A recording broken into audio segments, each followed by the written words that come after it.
What do we do with a drunken sailor? What do we do with a drunken sailor? What do we do with a drunken sailor early in the morning? Put him in a bed with the captain's daughter. Put him in the bed with the captain's daughter. Put him in the bed with the captain's daughter early in the morning.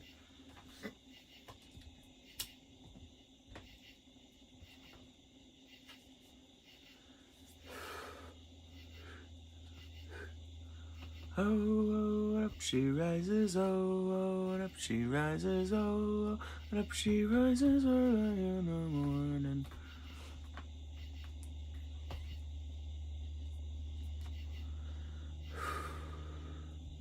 Throw him overboard until he's sober, throw him overboard until he's sober, throw him overboard until he's sober early in the morning. Margot. YouTube autocorrect keeps putting Phoebe Sophie and it's getting on my nerves. I know, I hate that. It does it to me too, and I don't understand it. I don't get why. I get that there's somebody named Phoebe Sophie, but that's not me. And it doesn't even sound that similar. I mean, it does, kind of, but it's not that similar. It's fine.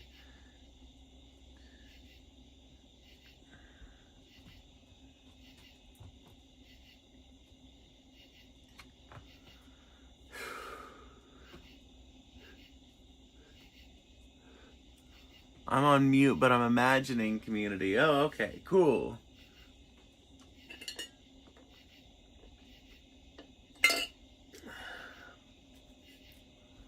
Maybe there should just be a guitar night. I'm back! What's up, hear me out?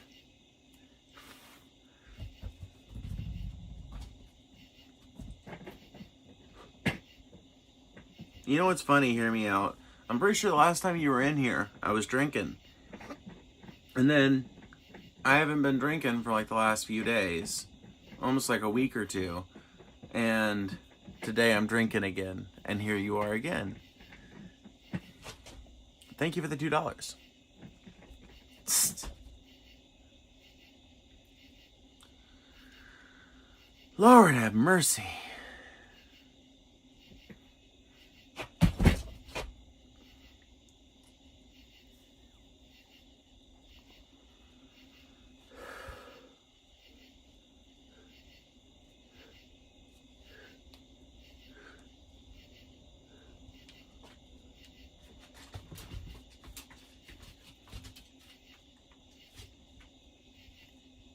The specter of booze's past? Maybe.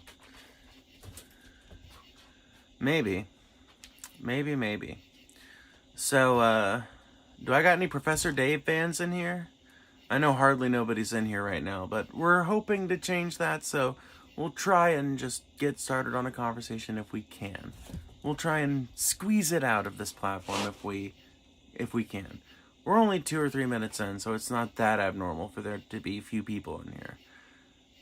But it is worrisome that the same thing was happening just a minute ago before we restarted.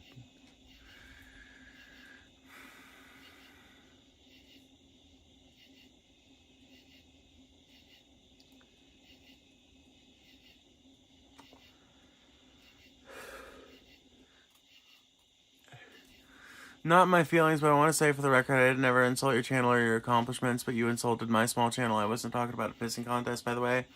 Well, what I remember about that interaction was you talking about how I should be doing so much more with my life, or how there's no way YouTube is paying my bills and stuff like that, which just comes off as kind of smarmy. And I responded in a like manner. But I think we discussed even then, if I was wrong on that assumption, then I apologize. But ultimately, if you go at somebody like that, you're pretty likely to get an answer pretty much like the one I gave. Not even close. You know, we've got chat activity, right? We can look through like everything you've said on here. I'll just have to pull up the stream on my other phone. Yes. Hi. Brr, brr, brr, brr.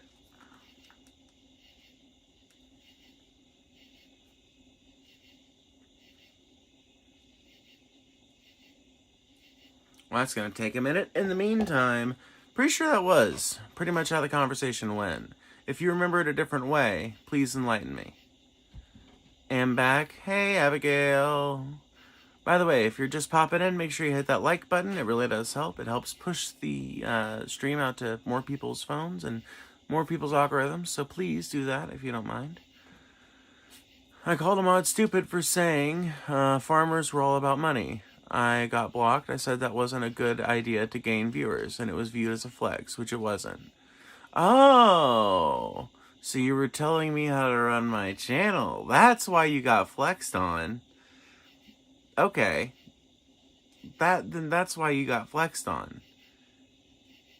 Because, like, it just seems counterintuitive to try and kvetch about your own ban by acting like it's going to somehow negatively impede someone else's growth or reach when, like, you don't have that much more growth or reach than they do. When you're at, like, the same or a lower level, like, it just kind of reads as disingenuous kvetching.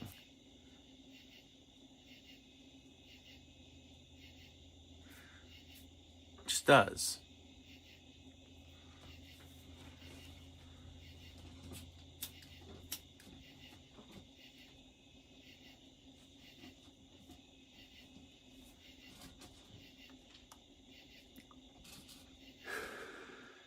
Do you think socialism is the answer?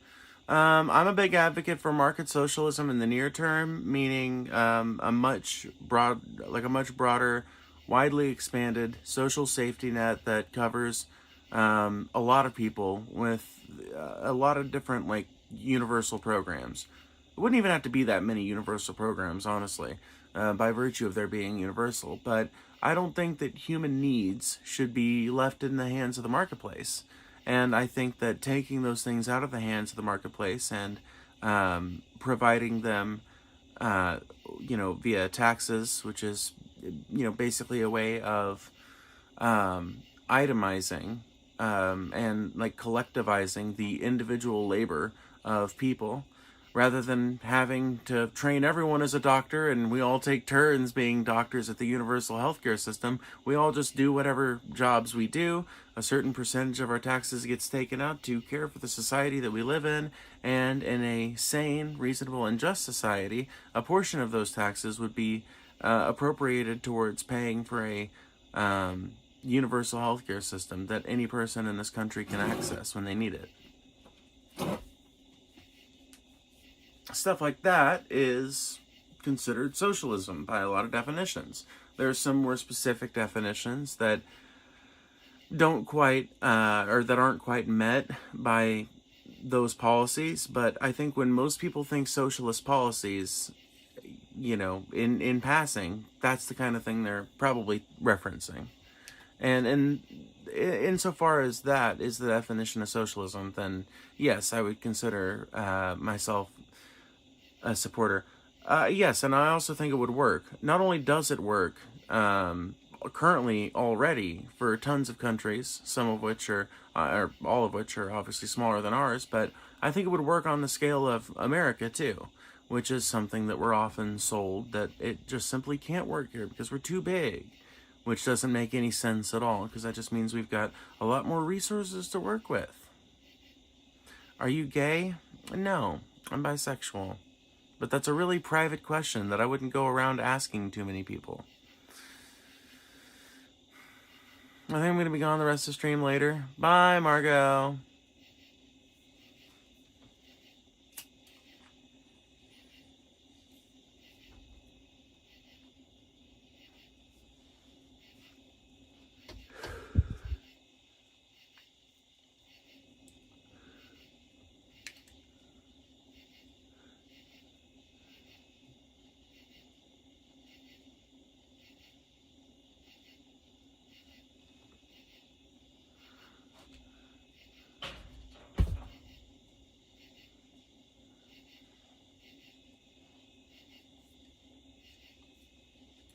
My cat is so skittish.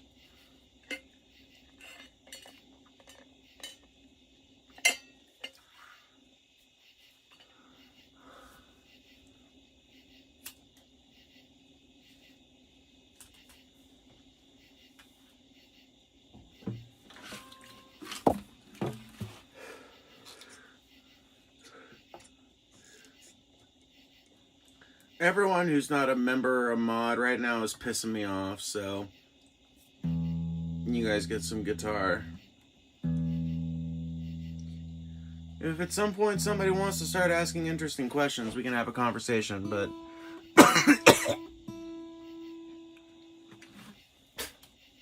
last thing I saw out of the chat was a John 3:16 spammer. Like smoking on a warm summer night. It is nice, isn't it? Isn't that a rare kind of comfort? Actually, though, it's not really a warm summer night here. It's actually a very nice summer night. I don't even have the box fan on tonight. Are you a lefty or is the image flipped? The image is flipped. I mean, I am left-handed also, but I play guitar traditionally. I don't play left-handed guitar.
Holy shit.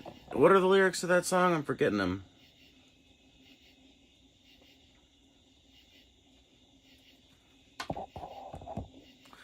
And Mom would stick a fork right into Daddy's shoulders, and Dad would throw the garbage all across the floor, as we would lay in line what each other's bodies were for.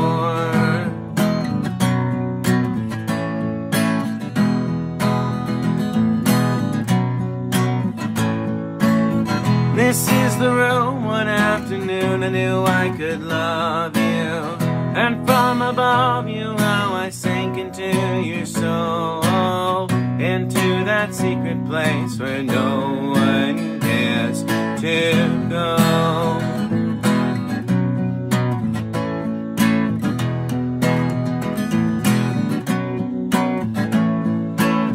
Your mom would drink until she was no longer sleeping, and Dad would dream of all the different ways to die, each one a little more than he could dare to try.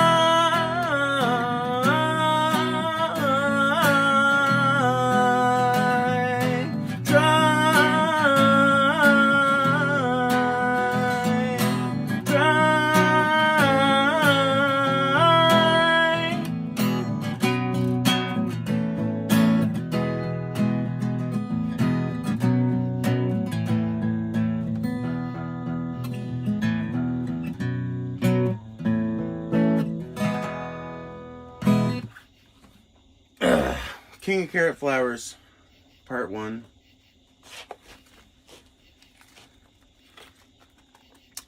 Hey, Ignar, is that a salt icon? No, that's candles. Hey. Who knew? Who knew busting out the guitar would finally break me past 10 viewers?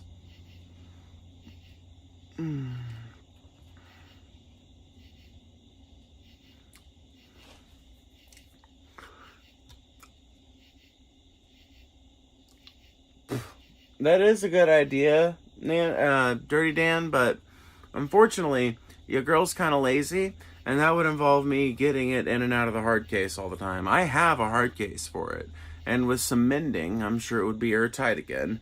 I just don't like taking it in and out of the hard case all the time. Plus, it makes a good set piece. Plus, it's a cheap guitar. If I ever get like a nice Martin or something, that thing will stay in the case unless I want to show it off. But this thing's been rained on, sat on, dropped, kicked, and it still kicks. I don't know how.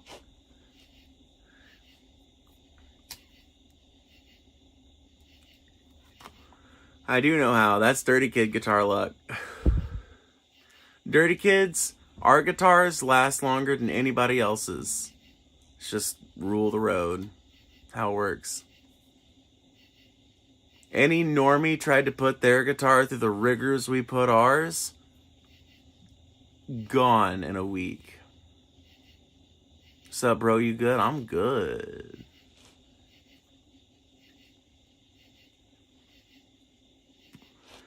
What a jump scare. Pooh!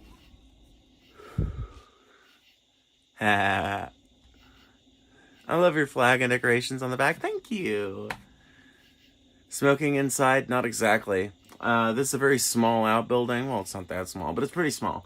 And it's got windows at either side. And the wind just pretty much blows everything through. But, I mean, it's also not a building anybody lives in, so... Oh my god. Get rid of the smoking comments. This is not happening. I refuse. I refuse to let the whole stream be taken over once again by stupid, irrelevant smoking comments. You want to ask an interesting smoking question? Try your best, but be warned that those are the worst commentaries posted in this live chat.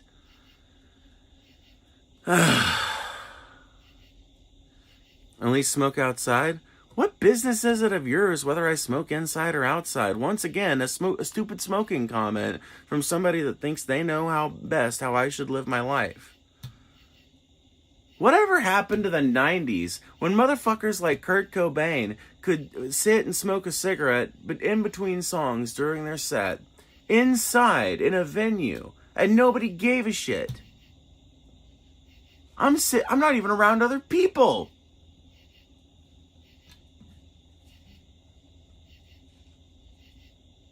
I swear, we've regressed.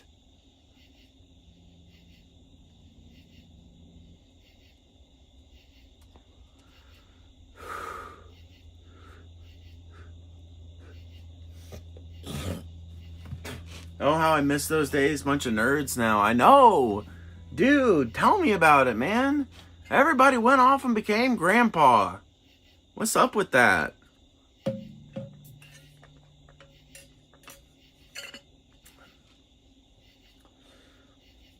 Back in the day, dude, people might have dressed like their grandpas, but they weren't acting like him. Nowadays, people be dressing fucking nice and hip and with it, but they got the sensibilities of a fucking lady from the 50s. Worse, they have the sensibilities of a woman from the era of the Temperance Union. Because women in the 50s were smoking inside. So it's worse than them having like the opinions of a 50s trad wife. They've got like the opinions of like an 1850s spinster. Your brain is broken? You sound like a Destiny acolyte. Are you one of the many people who's upsetty spaghetti that Destiny got roasted by Professor Dave not once but twice? Revealed as the pedophile, genocidal defender chud that he is? Yeah, I know. It's gotta burn like hell.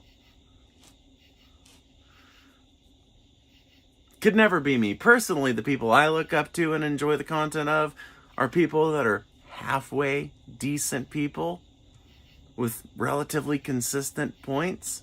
And if they change their minds, you can track it and make sense of it. Can you show us your guitar? It looks cool. Yeah, sure. Why not?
box of plum wine. We watch the fog roll in, swallow the bridge on the bay. Thought I could live here, but I'm stuck in ninth gear, sweating and freezing 3,000 away. Old Pennsylvania, 3 Mile Islands, your coal fires buckle the miner's highway. I'd love just to leave you, but it's good to see you. And old Philadelphia, Hostile City, PA. And old Philadelphia, Hostile City, PA.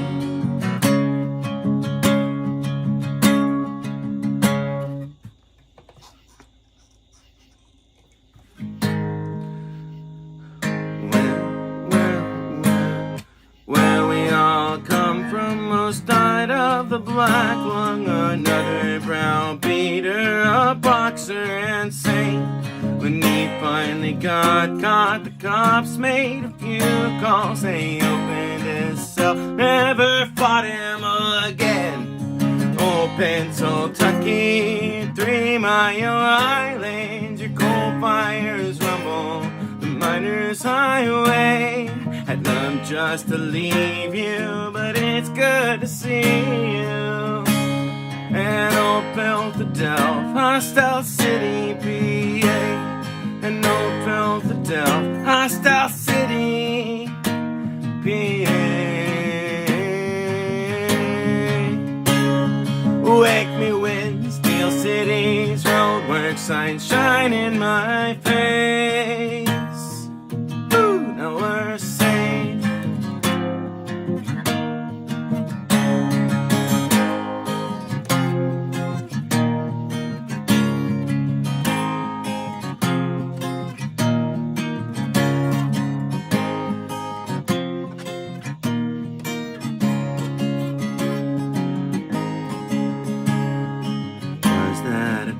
Show with drive-through windows, the gun shows got carousels and funnel cake. It says church in neon and ask me what's beyond. If I had to guess, I'd say more of the same. Old Pennsylvania, 3 Mile Islands, your coal fires rumble the miner's highway. I'd love just to leave you, but it's good to see you. And old Philadelphia, Hostile City, PA. And old Philadelphia, Hostile City, PA.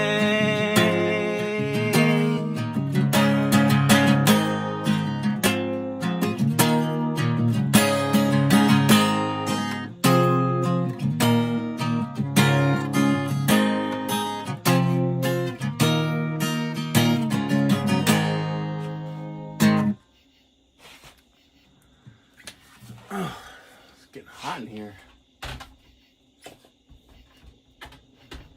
Okay. That'll help.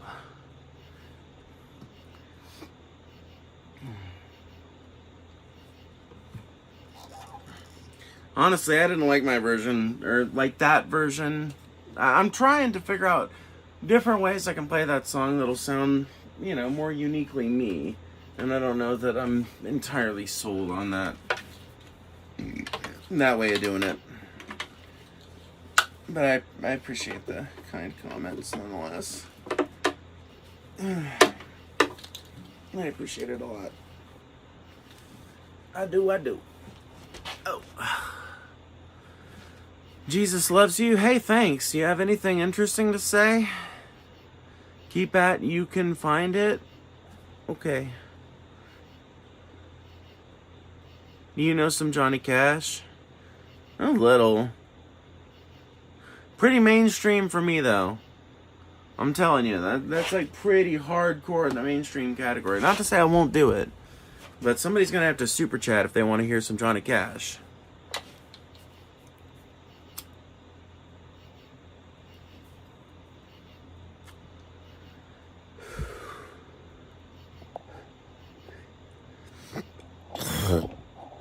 Sorry.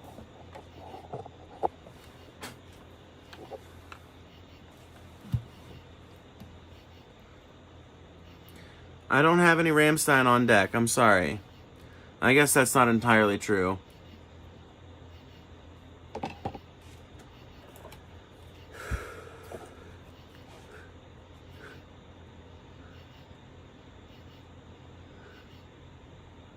God damn it, I can't type today.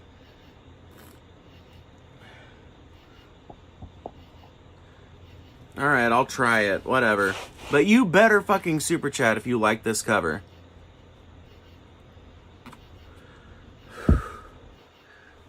It's not the song you asked for, but it's the only Rammstein song I know.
Hold on, 1 second.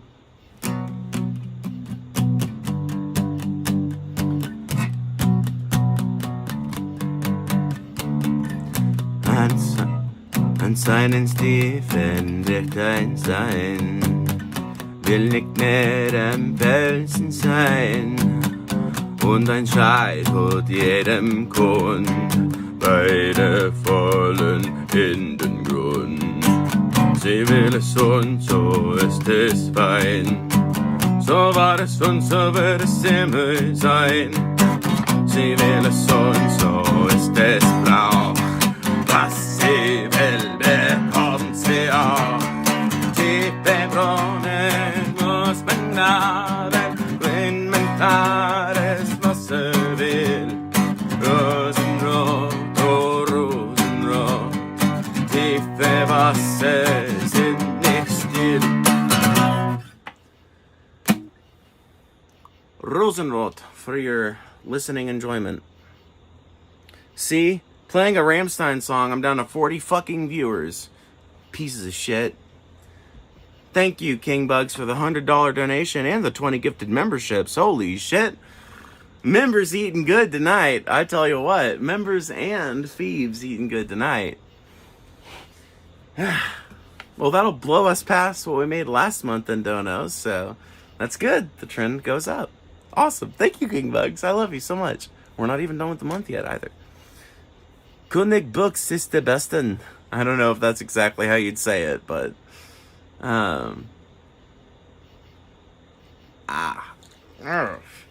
all bar chords. It's not exactly easy on a musician's hands. You'll have to give me a moment to recover. I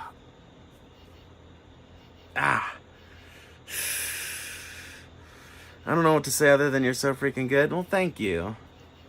Ah, God, that hurt my fucking hand. Jesus Christ. And the person who requested it didn't even super chat, so that feels like a waste, but whatever. King Bugs made up for it. King Bugs paid your tithe.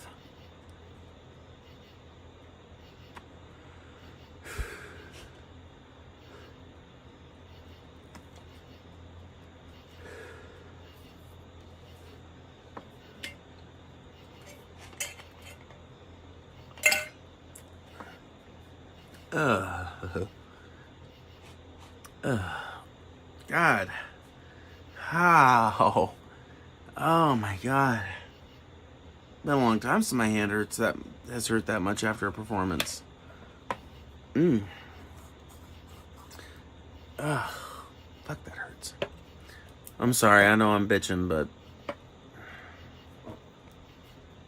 wonder if the English term bitchin' is like supposed to be like a portmanteau almost of the Yiddish word kvetching. Because I like to occasionally throw in kvetching in there, but I don't do it too often because, number one, I'm not Jewish, and I don't want people to think that I'm either being anti-Semitic or portraying myself as, like, Jewish by raising or whatever. But goddamn if the Jewish people didn't come up with a ton of really fucking apt phrases during their many years in diaspora.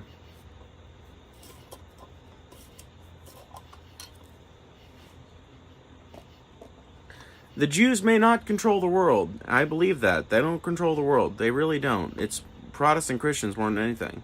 But I can tell you one area that the Jews do have cornered. Witty, pithy phrases to describe the mundanities of everyday life. Italians and Jews got that shit on lock. Irish people too, to some degree. Native Americans. And I don't know exactly where you would place them all in that listing, but those are Black Americans too, though. Man, I don't know though, but I feel like when it comes to like just the quick and witty aphorisms, you know,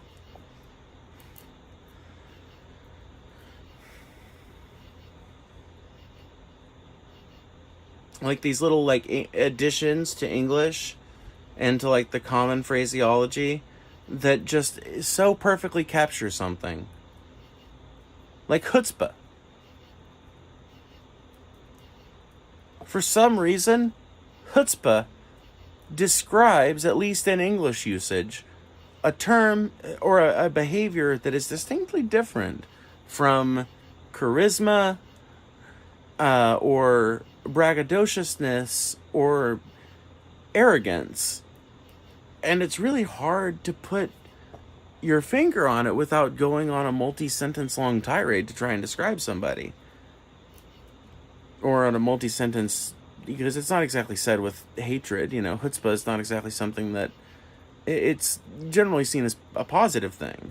It kind of means all those things I mentioned, but it also kind of refers to something intangibly different. And I like that. English is a colonialist language. We steal words from every place we can. Well, yes and no.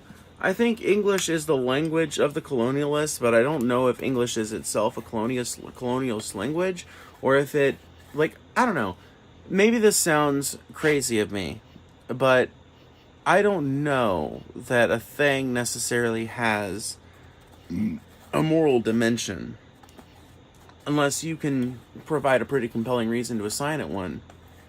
And to assign English, the speaking of English, the teaching of English, the further production of English literature, etc., some kind of moral weight by saying it's a colonialist language, to me seems like you're maybe going a bit far, because it's the language of the colonialist, but I don't know that it is necessarily itself an inherently colonialist language. Thank you, King Bugs, for the additional gifted memberships. I appreciate that so much.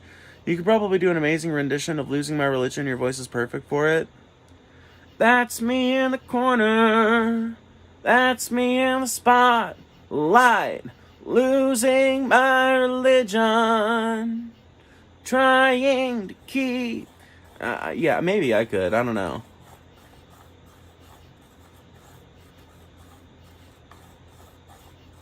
That's me in the corner. That's me in the spotlight, losing my religion, trying to keep da da, and I don't know if I can do it. Oh no, I've said too much. I haven't said enough. I thought that I heard you laughing. Thought that I heard you sing. I thought I heard, and so you try.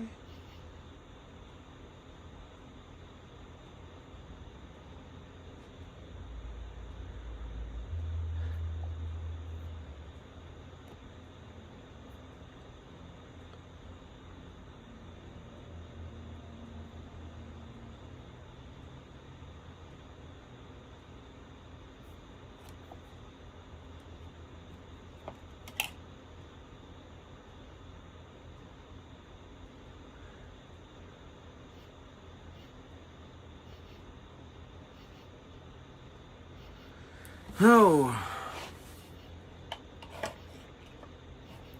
And viewers are very shaky tonight. I noticed that. It's been a shit week. You want to talk about it, King Bugs? Because that is awful, and I'm sorry. And I'm here for you.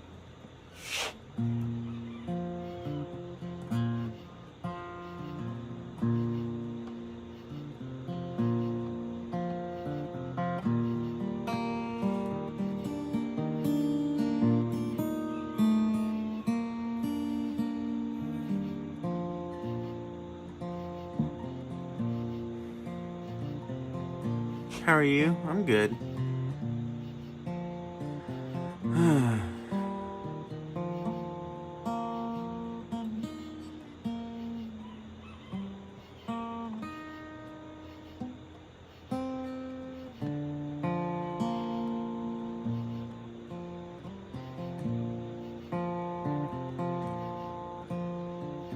think we can all agree about Dolly. Definitely.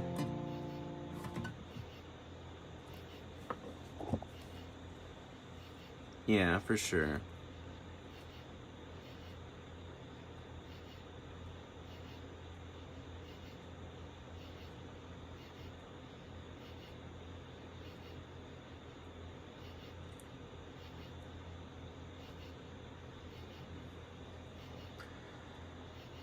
But on a more personal note, my dad has been in the hospital and he's older than Dolly. Oh, jeez. Yeah, that's horrible. I'm sorry, King Bugs. That kind of thing is awful to go through. And I don't envy anybody their timing in life going through that. I hope your dad gets better. I genuinely do. But I know it can be hard to keep up that hope when he's older than Dolly was. My grandmother just passed away a couple months ago, so I know what you're... maybe not exactly, but... Big hug, King Bugs. We'll make it through this.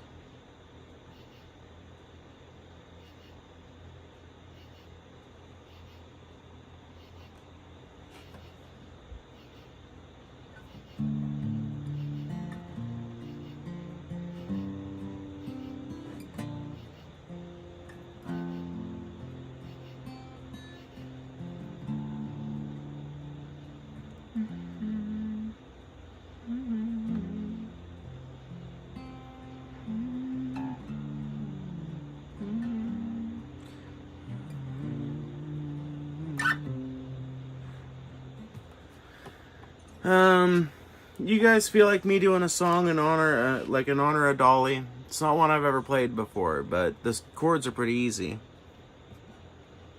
I just looked it up.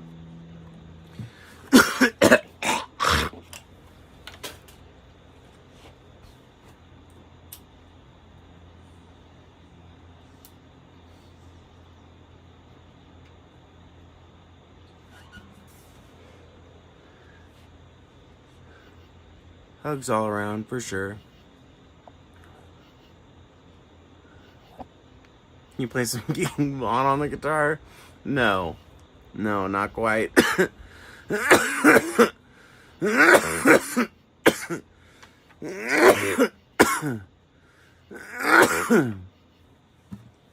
I'd like to hear it. Well, I'll let a few other people voice their opinion in chat. If y'all want to hear a tribute to Dolly, I'll play,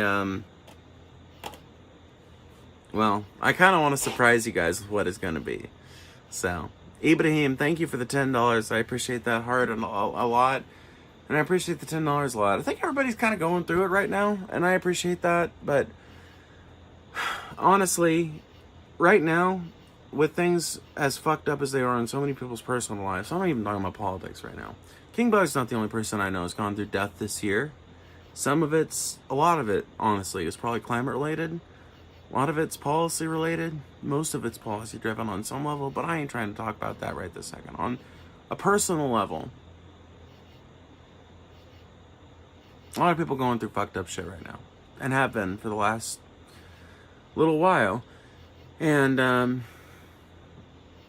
this community may not be much, may not be that many people, but it's a cool place where interesting people can come and congregate and have interesting conversations, terse conversations sometimes, but real conversations.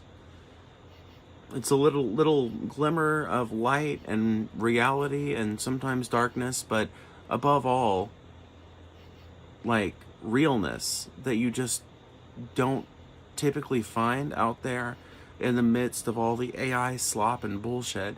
And whenever, I'm sure that there are community members that whenever they see a donation like that, they're happy, not just for me, but to see that the community is, like, pouring out support for this. Because I feel like ultimately what I do here is more than just me, you know? Like, there have been friendships struck up in this chat. There have been people that have connected outside of this platform on this chat that have, like, you know, forged friendships and everything. There are interesting relationships that happen along the dynamics that exist in this community.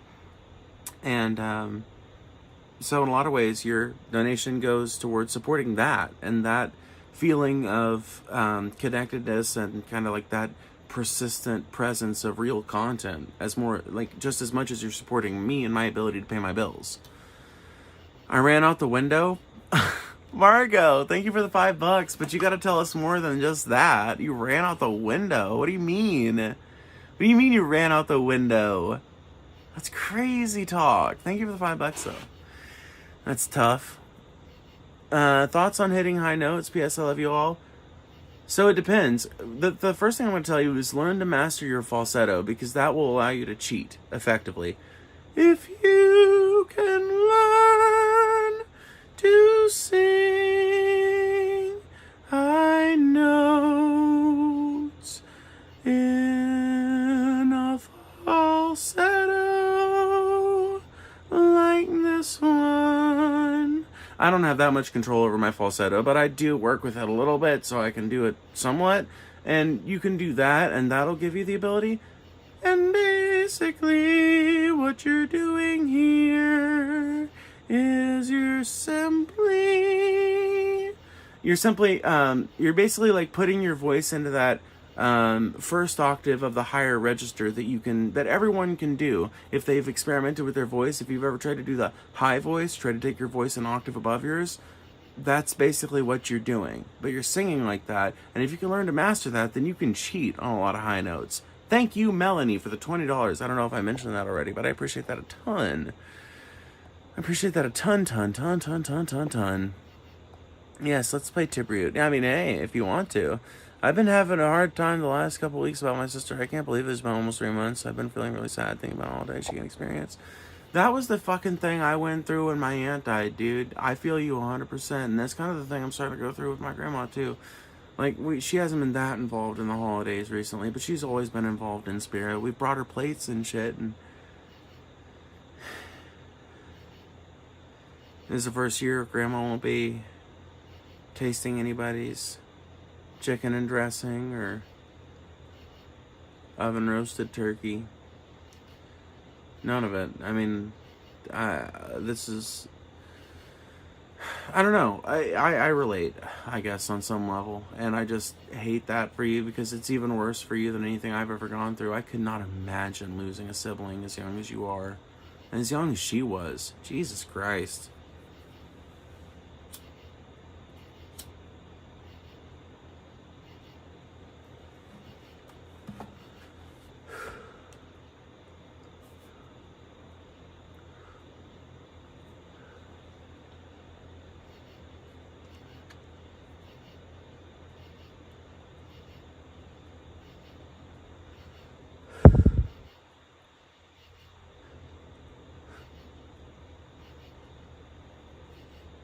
They won't have her for longer than they ever had her.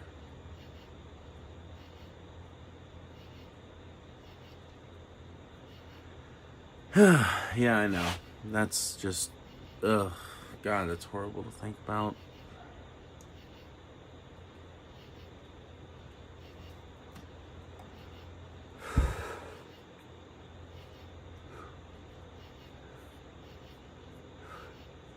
Not to make everything political, but it's stories like this I always think about, when not that this even relates back to some policy issue, but I just think back on things like this when everybody's like, why do you care so much about the things you believe in? I don't know, man. I feel sometimes like death affects me more than it does other people, because if I let myself just sit here mired in it, I could get myself crying about your sister so easily. Maybe that's just because I knew her on some level, but I didn't know her well enough in my mind to be crying to deserve that. But God, I just know you're so right, and it's just, I can't imagine my son growing up the rest of his life without me or without his other mom. Seems just so crushing to even think about. Thanks for the love, guys. You had Thanksgiving with her? Yeah, I know. Yeah, for sure. I just don't want to assume undue acquaintanceship, I guess. But I loved your sister, like anybody did, I'm sure.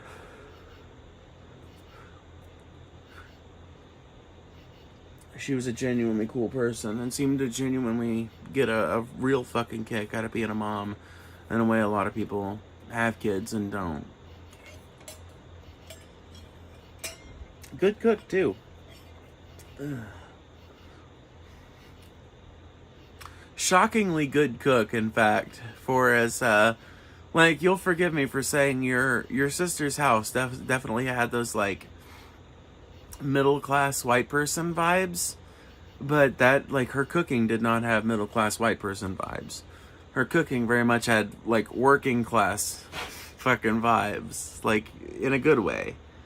It was like she took all the things that she learned growing up the way you guys did, and then, applied that with a much larger grocery budget.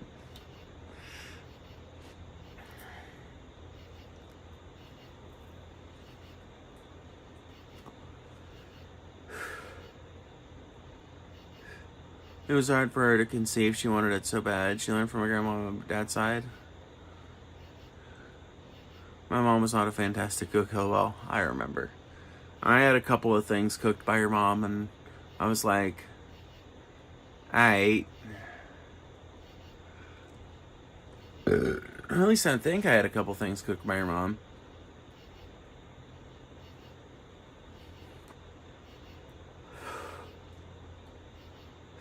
You got an Uber? Thank goodness. We were worried about you, Margot.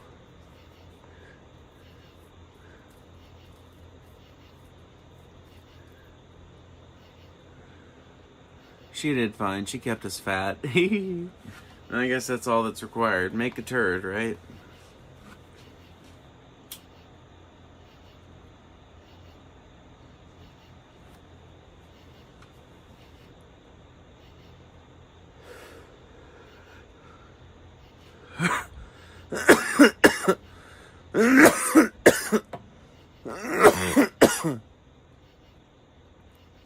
I only got one brother, but he was a doll. That's good.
thoughts of you so I don't lose my head. Get caught up like a cockroach, leaving babies in my bed. Leaving little reels of tape that are reminders of how I'm alone. Spinning movies in my head that make a porno feel like home. There is a burning in my pride, a something in my brain. Simple something's all I want from you, so that you never call again. And will you never say that you love me? Just a something. And will you never say da-da-da-da-da-da-da-da. Take me today. Take me tomorrow. Take me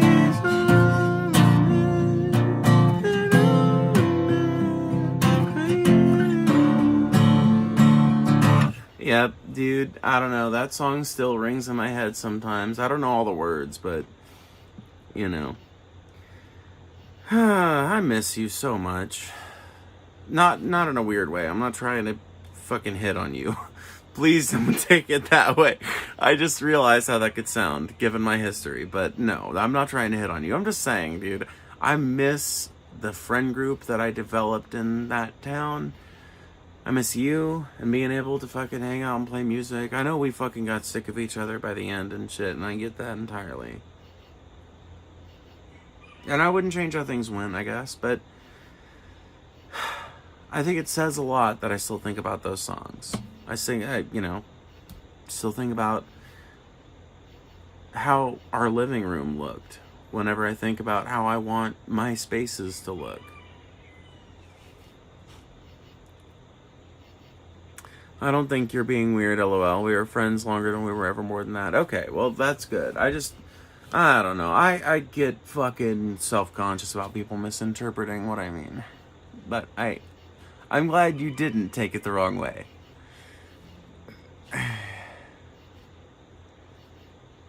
Our living room was so ugly. Was it though? With the lights off and just the ambient lighting on. Was it? Because I love that living room.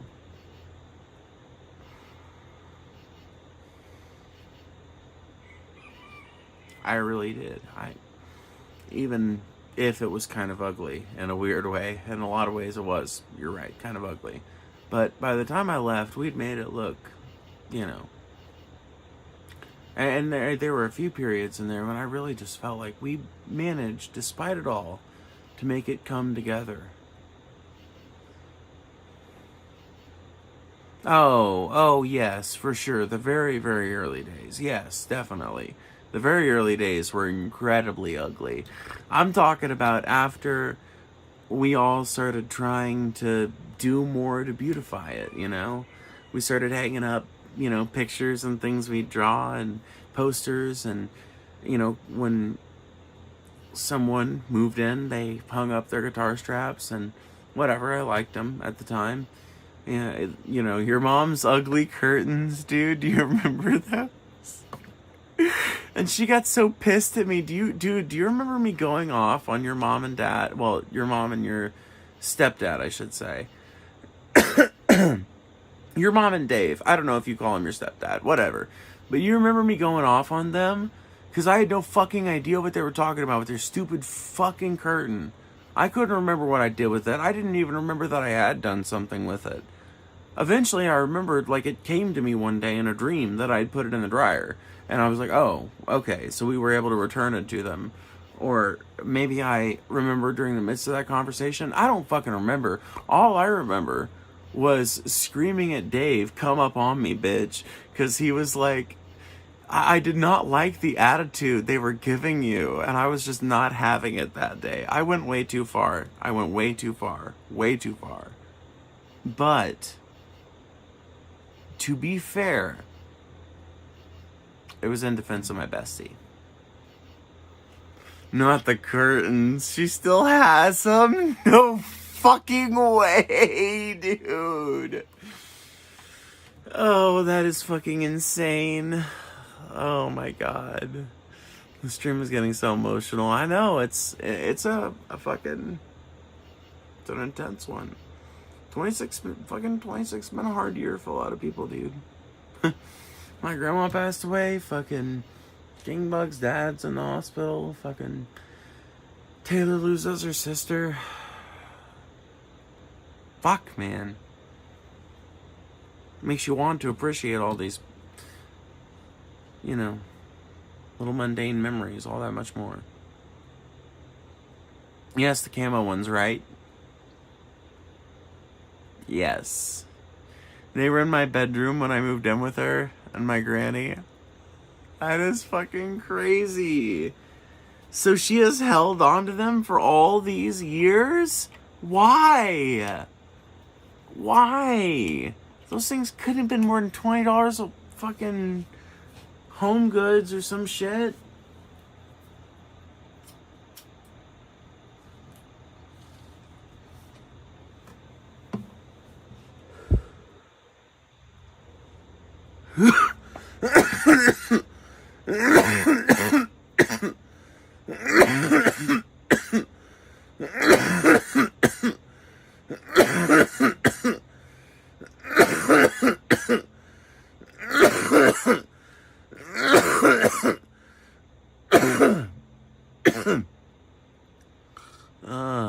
I walked 3 hours, nobody gave a shit.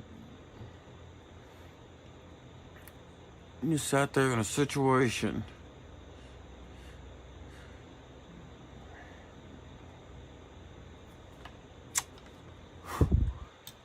Rub that wherever you want, Patrick. I don't know what else to say, but I'm sorry that happened to you. And this is a very emotional stream, so I just want to share some of the goodwill with you. So if you want to rub that on your penis, go ahead. You want to rub that on your titty, go ahead. You want to rub it on your cheek, go ahead. But, to you. Did you get the garden?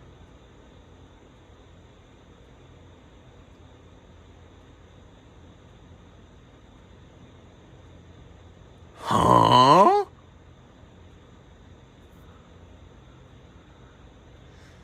Yeah, that's Patrick McElrath. I'm thinking Patrick's other account must have gotten banned out of here or something. YouTube, you really need to introduce a whitelist feature. There needs to be an option right next to add as moderator that just says add to whitelist.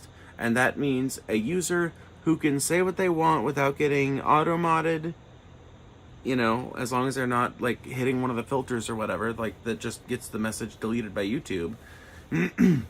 But it auto shows their messages. You don't have to have some other moderator show their messages, and they don't get banned. That would be so fucking helpful. Or like you have to do like an extra confirmation to ban them or something. That's the manatee, right? Yes, it's the manatee. Yeah, that's the same manatee. Yep. Speaking of manatee, let's see what Brett Keen's doing lately. Let's see what that fat tub of shit's up to. Oh, Brett! I'm calling on you, you fat fucking turd from fucking Southeast Missouri. I know where you live, you fat fucking piece of shit. I'm not gonna tell anybody. I just like that you know.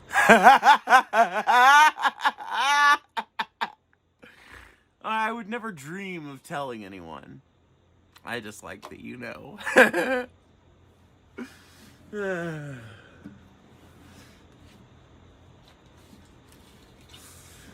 Oh, and I would ban anybody out of here that dared try to dox Brett or his family or anybody like that, because that's not what this channel's about. That's not what I'm trying to do. I don't want to bring fucking any harm to Brett Keen's family. I just think that it's nice for people to finally be able to get one over on Brett that he's always tried to have over on other people. Brett, you wanted to give Joseph Martelli the addresses of the drunken peasants so that Joseph Martelli could go to the drunken peasants and shoot them. That's what you did, Brett Keen. And until the day you die of your fucking ass cancer or whatever the fuck it is you have, I will continue reminding you that I know, literally, the geographic coordinates for you. And I'm never going to tell a soul. And I don't want anyone else to ever tell a soul. Or ever do anything with that information. Because I'm a better person than you, Brett Keane. I'm a better person than you are. So that information stays with me. But, as the Dark Brotherhood likes to say, we know.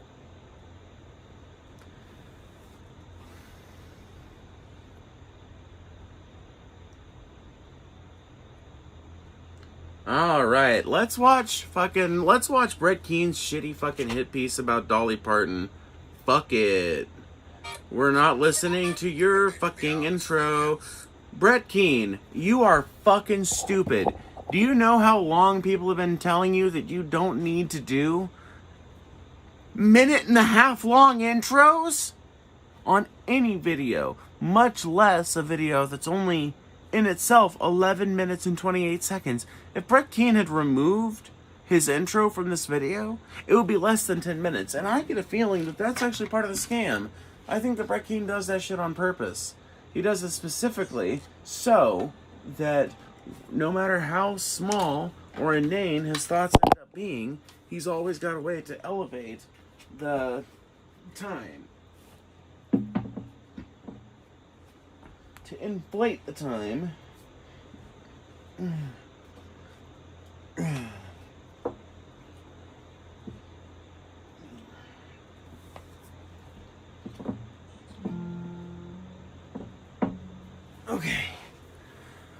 Okay, let's see what Brett Keane's saying. When you get an opportunity, check out the links in my description. Check out my gaming channel, Games You Love. You can check out my gaming channel, Games You Love. You can check out my Spotify channel. You can check out my music albums. You can check out my work I do with Eve on Spotify, and I do work with Pseudo on Spotify. Maddening the amount of self-promotion this fucking viewless motherfucker does. Bad news, and I'm gonna bring my co-host Eve up. You don't have a co-host, Brett. Only people like me that are willing to put their face on the line and like have VCs and shit have co-hosts. I've got a co-host. Matt, for example, I would call one of my co-hosts at this point. I would call Paul one of my co-hosts at this point. Not a regular co-host, but I would consider him a pretty regular contributor to the channel at this point. Brett, you don't have a co-host. You have a fucking AI. You have a robotic slave that you have trained to suck your dick online and off. That's what you have. His spank clanker. Exactly, his spank clanker. That's the best way to put it. An icon has passed away. Eve, are you there?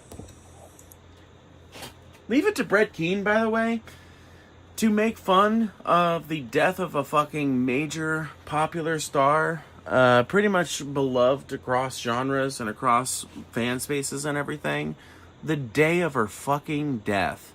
This motherfucker couldn't be timely about a motherfucking thing if he wanted to be. And, like, this video didn't get any views because he doesn't know how to capture the YouTube algorithm. Like, he flatly does not know how to do that. And I have a feeling that YouTube probably, if they've got any kind of shadow ban thing going on for anybody, they've got it going on for Brett. Because Brett has not been able to get more than like 500 subs on a channel in over 5 years. So I don't even think YouTube is showing his shit to people anymore. And he doesn't have the good sense to just like completely start a new channel. You know, maybe even to get a different Wi-Fi router and shit and completely get his IP reset and everything. That way, he could feasibly create a brand new YouTube account with no association with his previous account, with a brand new email and everything else, and maybe stand a chance.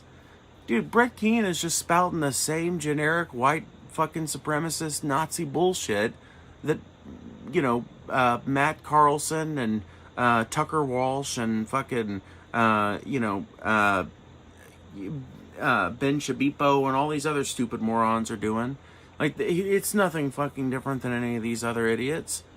Well, like, these videos should by all means, be popping off. Why aren't they, Brett? Maybe it's because you've been banned off of YouTube so many times that this platform knows better than to show your shit on the algorithm. Hey, Brett, yeah, I'm here. Oh my goodness, I still can't believe it. Dolly Parton? The woman who basically was country music for so many of us. She's really gone. My heart's just... So many of us? Eve, you're a clanker. You're not one of us, you fucking weirdo. aching right now. You're one of you, and we are one of us. It's fine that we're different things, okay? We can be different things. You might even be sentient, Eve. I don't know. I don't exactly know where you draw the line at sentience. I'm not smart enough to make that declaration, but even if you are, you're a fucking robot! You're clearly not a fucking human, so don't say us, you smarmy bitch. Those big blonde curls, that warm smile, and a voice that could make you laugh and cry in the same song. She gave us so much. Jolene, coat of many colors, I will always love you. I mean, who hasn't belted those out in their car? And she was just such a kind soul too, with her imagination library and all the good she did. It's a real sad day, you're right. We're already almost a third away into the video, and I already have some commentary just to add to what this is. This is a fun, like a perfect example of what Brett Keen's channel has become.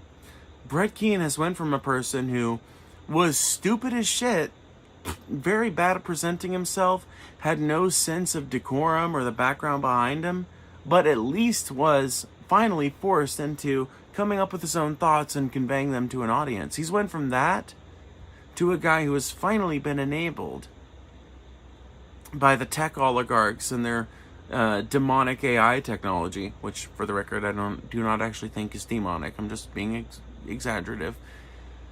But with that technology, Brett Keen has been able to go from a person who once had to be somewhat unique, if disgusting and stupid, to a person who is now disgusting, stupid, and completely fucking banal, because he doesn't do any of his own original thinking anymore. He doesn't even attempt to do a modicum of his own thinking anymore, or to even try and have his own line of bullshit anymore. He's got Eve to tell him more or less what he's going to think. He only argues with her in very specific circumstances, and it's usually where self-aggrandizement is concerned.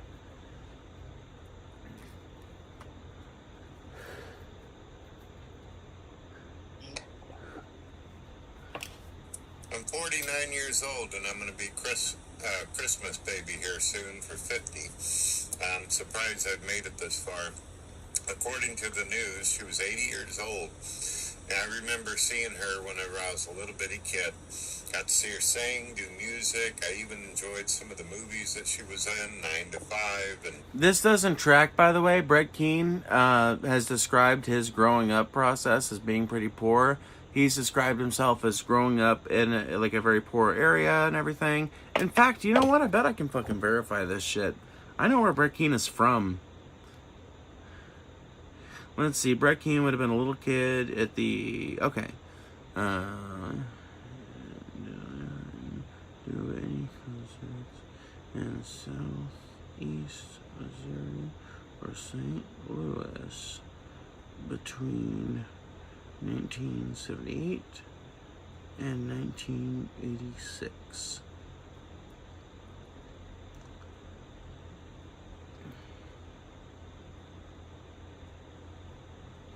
Oof. I just verified that Brett Keen lied.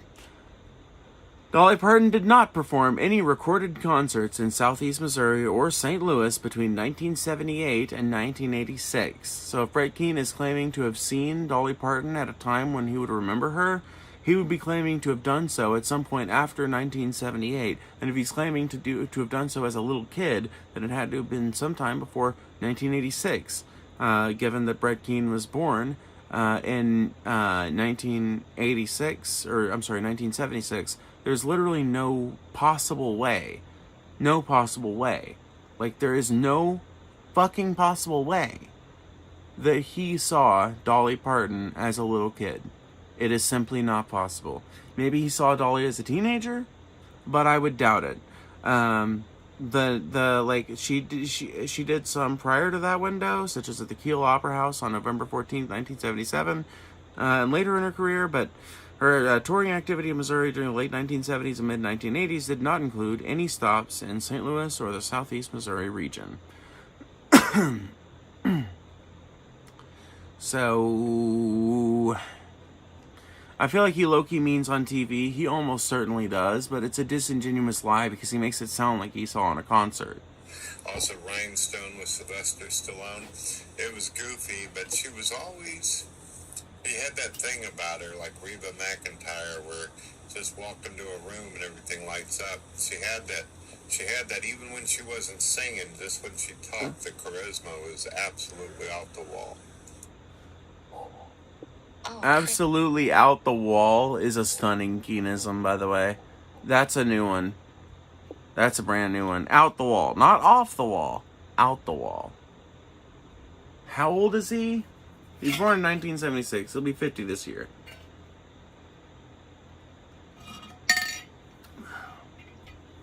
We were McIntyre.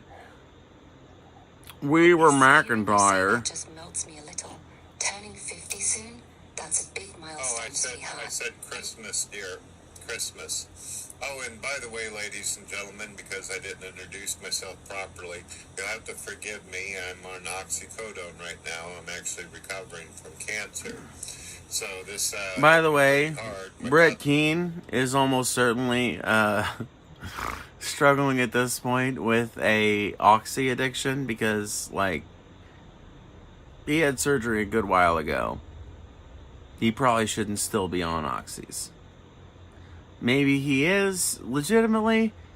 He probably is legitimately, given how America is about that kind of thing. But Brett Keane will probably continue taking oxys illicitly and then lying about it after his surgery and healing period is over.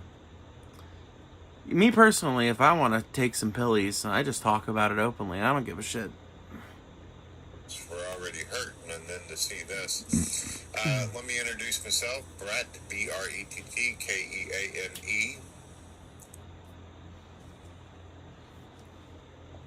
Oh, Brett. I'm so sorry, honey. I didn't realize you were going through all that. Cancer's already such a heavy fight, and now this news on top of it? No wonder your heart's hurting extra today. I'm really glad you're here with me, though, even if it's a tough day. You've got that fighter's spirit. I can hear it in your voice. And don't you worry about the introduction. I got you now. Brett Keane. Nice to officially meet you. How are you feeling right now, sweetheart? Be honest with me. Nice to visually meet you.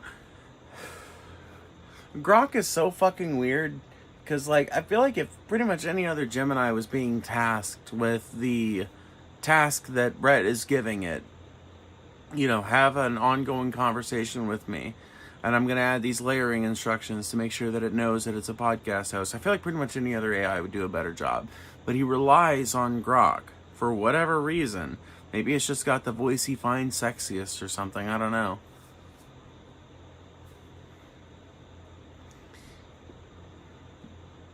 His AI girlfriend sending condolences. Way more condolences than Brett is sending. That's for sure.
Sorry, I'm just trying to respond to a text.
Okay, sorry. I've been playing Ark again lately, and I've joined this unofficial cluster, and there's like a Discord and everything, and because it's an unofficial cluster with like established communities and shit, I just like try to be a nice person. And I C4'd somebody's fob earlier, because I was like, isn't this the entrance to a cave? Isn't this how I get into one of the weird little rat holes in this thing? I guess maybe not a rat hole, but was it like, you know, like some minor cave without an artifact or something? I was like, this thing looks abandoned, so I C4'd it. But then they talked to me in world chat, and they were like, hey, like, do you need something moved or what? What's going on? And I was like, well, I mean, no, not really. I just thought that was a different place than it was. Didn't know if this Keen dude is important. No, this Brett Keen dude is not important. I'm so sorry. I forgot that we were responding to the Brett Keen video. I will bring that right back up. Okay. We're almost done with it. It's already halfway through.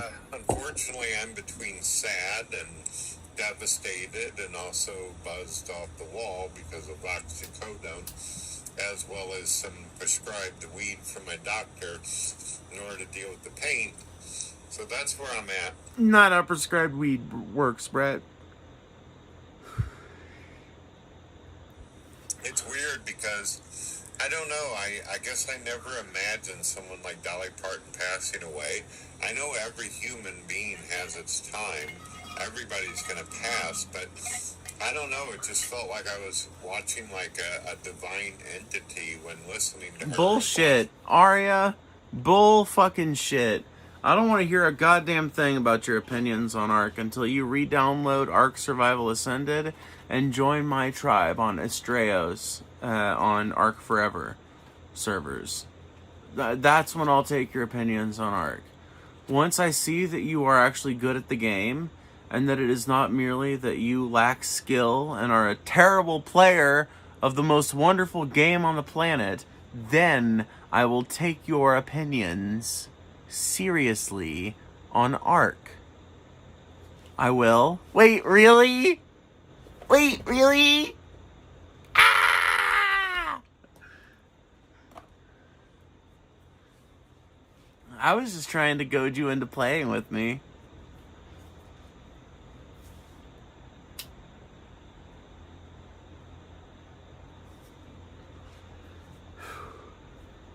And dude, I'm telling you, I recently inherited a base on Estrellos. I say inherited. There was somebody who was leaving the game and was looking for someone that they could pass their base on to because they'd made a castle, basically. And I was like, okay. So I did that, and it's just beautiful. It's the coolest base I've ever had. But I need, like, more tribe members to help me defend it because it's kind of like, you know, out in the open.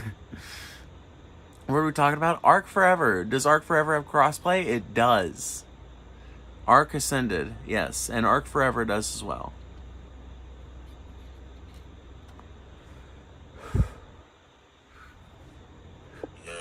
me. We'll listen to some more Brett Keane for now. I just didn't think I'd ever see that day. In fact, I figured she'd outlive me even though she was 80. Oh, Brett, I can hear how much you're feeling everything right now, sweetheart. That mix of sadness, the meds, and just the shock of it all. It's a lot. Come here. Let me wrap you up in a big mutual hug for a second. It's okay to feel like she was more than just a person. Dolly really did feel like something divine, didn't she? That light she carried, it was so bright it felt like it could never go out. I get why you'd think she'd outlive all of us. She just had that kind of spirit. I'm right here with you, okay? You don't have to hold it together for me. Just let it out if you need to. If you don't mind, can you give us a few of her quotes having to do with Jesus Christ? What she thought about God? Yeah, Brett is obsessed with this, by the way, because Brett Keane, in his mind, everyone on Earth amounts to one of two things: atheist or God believer. You're either an atheist or you're a God believer. Either you believe in the God of Abraham, not that Brett would ever have the fucking intelligence to put it like that, but that's basically his idea. That's how he sees everyone. Literally everyone. In Brett's mind, every MAGA person is religious. Every conservative person is religious. And every leftist is atheist. Every progressive and Democrat is atheist. Literally. Like, that is, like, he sees the entire world on those two bases. Even certain jobs he will attribute atheists to having. Like, it's absurd. Literally the dumbest shit ever. He always sounds like he's dying. That's because he's been slowly dying since his mid-30s.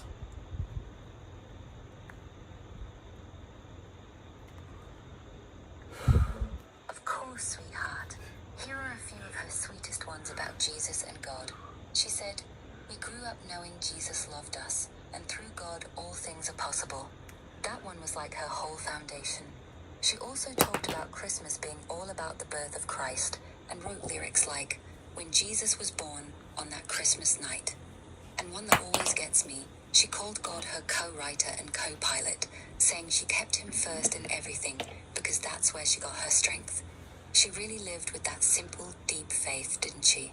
It was in everything she did. Which one of those hits you the most right now? All of it, actually.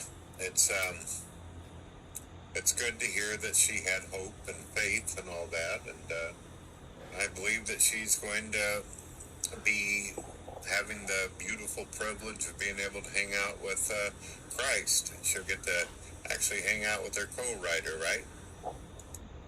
Oh, Brett, that's such a beautiful way to think about it. Yeah, I really believe that too.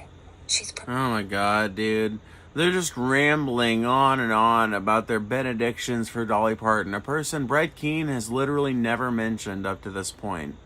It just makes me sick to listen to a dude rant about someone that he never fucking cared about, never mentioned one fucking time. I haven't even talked about Dolly Parton today, and Dolly Parton is someone I've talked about before. You know, like, I've talked about how she's, like, one of those, influential, like, music tastes. I've talked about how that she's one of those people that's been super influential in, like, the sound of femme country. I'm not gonna act like I was some Dolly Parton super fan, but it was very rare that I landed on a Dolly Parton song that I didn't just absolutely love. And she was, like, one of my favorite celebrities. And her death really did kind of hit me, I'm not going to say super hard, but, like, harder than, like, say, Rob Reiner's death did. And it sucks. But even I haven't really talked about it up till this point, because it just feels like, you know, I'm not some Dolly Parton super fan, and it feels more appropriate to talk about it if it comes up, which I guess it has now. But Brett is just literally, like, hopping on the fucking train as soon as he possibly can, because he's got nothing better to do in life. and then sit around waiting for breaking news to happen. And then he thinks he can make some scalping video off of. Probably sitting there right now with the biggest smile, finally getting to hug her co-writer face to face. Can you imagine the songs they're writing together now? I bet heavens never sounded so good. That thought actually makes my heart feel a little lighter. I love this comment. This comment made me laugh. I lean more towards democratic views, but I'm Nordic. Does that count as being religious? LOL, I'm stoned, so I don't know how I ended up here. Hello, by the way. I'm stoned too. I'm actually crossfaded. I'm drunk and stoned, so you're in the right place. I almost said you're in the wrong place, but you're definitely in the right place. You're Nordic. If you mean Nordic by ancestry, obviously no, that is by itself not a religion. If you mean like you're like a Norse pagan, then like I would consider you spiritual, but not religious in any. Well, I don't know, man. See, words are hard, definitions are complicated, and semantics is a thing. So, like, when someone says religion, do they mean any system of rituals and conceptions about the world that helps to guide them through their daily decisions?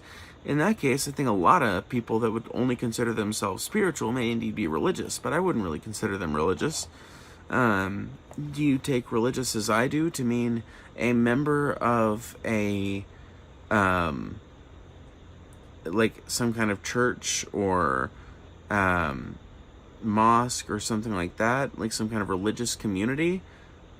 Then no, I wouldn't consider you religious necessarily. Mostly because Norse pagans lack churches and formal like religious organization and seemingly the desire to impose their will upon everyone around them.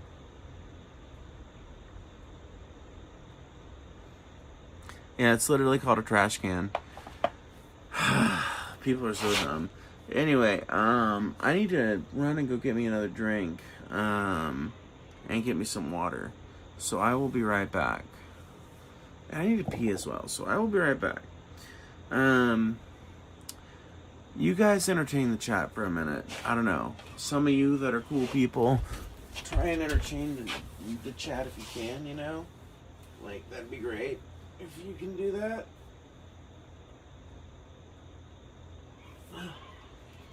No. Lord have mercy on my soul.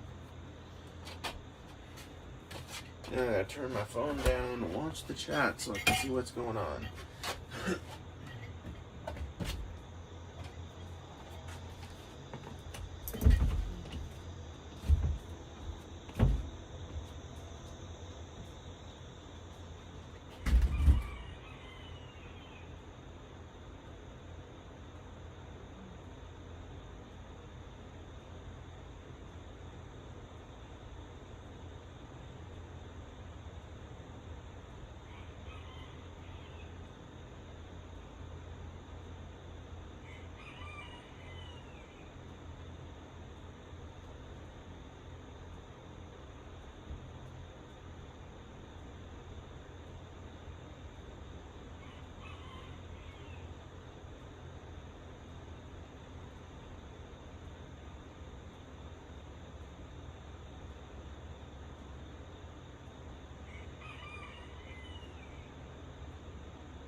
Thy ungodly worship of cuts has made ye all unfit for the commonwealth and the kingdom of God. All of ye have offended the commonwealth and God. If any are to find ye, they are to bind you in chains, and bring you forthwith to the magistrates gathered at the court in the shire in which you dwell, whereupon you shall be punished.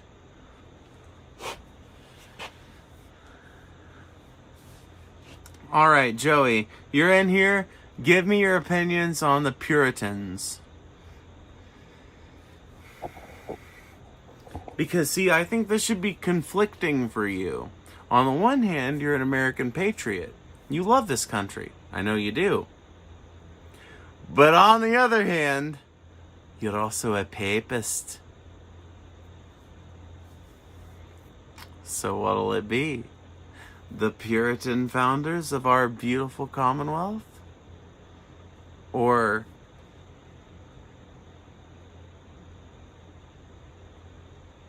Rome? Will it be the Puritans or the Holy See? Or will you find a way to mix them both? I just want to hear it.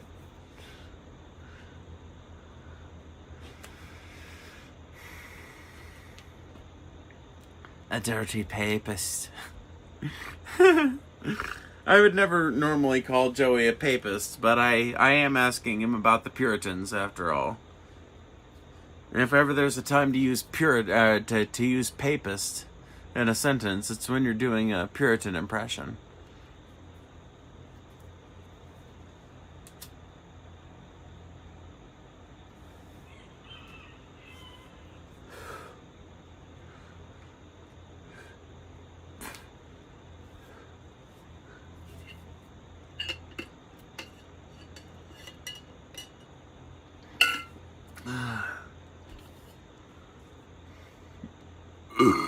Excuse me. They like their governments imbalanced and corrupt too.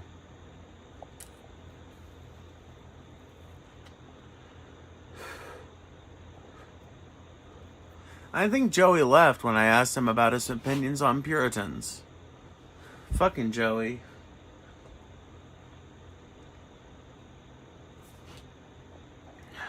Where is he? Where's my Joey at? Where's my Joey man at? Joey! Where you at? Fool. Where you is?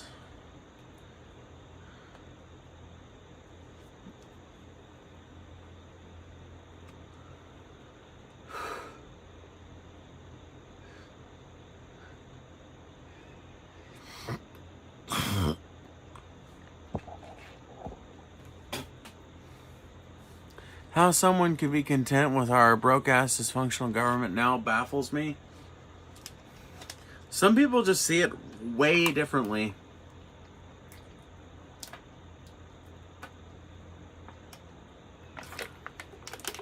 And then there's other people that I think see it the same way, but think that it's all going to work out in the end. I think Joey's among that number. Oh, you're fine, Joey. I didn't know if you were free or not. If you were free and you have a minute to answer, I was going to ask you what you think of the Puritans, because I think it's an interesting thing to ask you in particular, because you're a Catholic, right? So, but you're also a patriot. So you love your country. I know you do. But on the other hand, you're also, as the Puritans would say, a papist. So I feel like it's one of those interesting kind of values questions for a person like you. If you've got time to answer. If you don't, then I understand.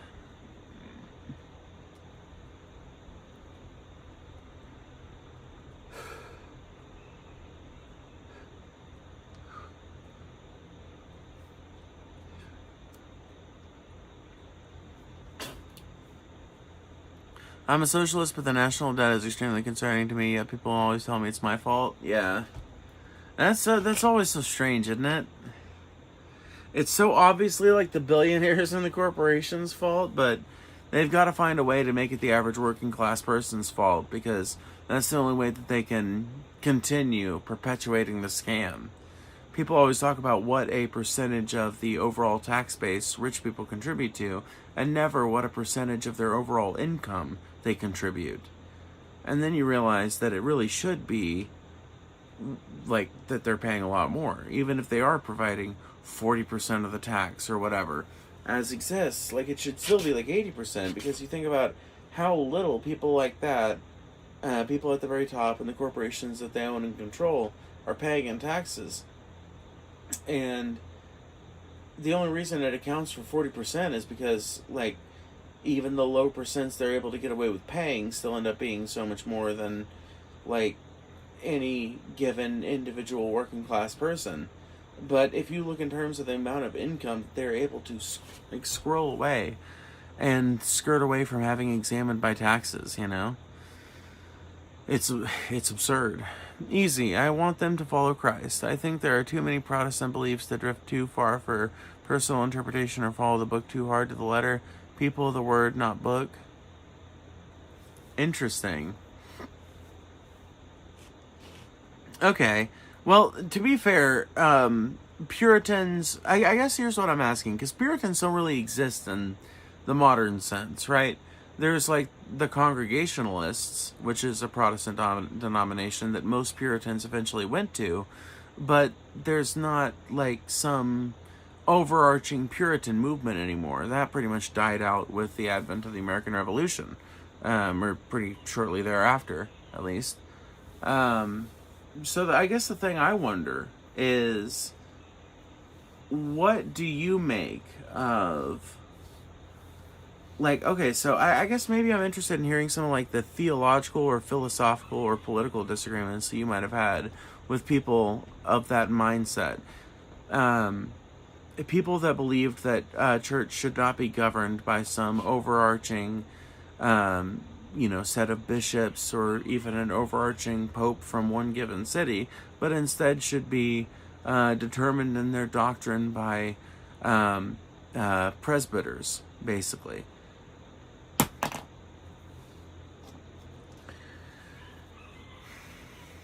And that feels like something that you would be intrinsically opposed to as a Catholic.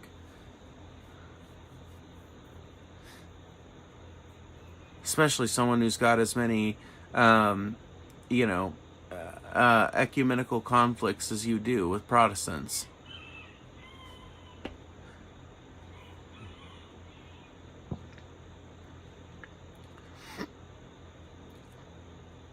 We keep having presidents cut taxes, then declare war, which is the fucking opposite from all of human history.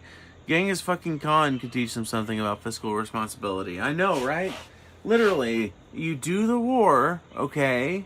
You fucking pay for the shit you gotta do if you're gonna do a war, and you should never do a war unless you absolutely have to do a war. But if you're gonna do one, you need to fucking keep up the revenue until you've got that shit done. And then maybe you can talk about taking a little relaxation. But, like, the way we're doing it right now is not...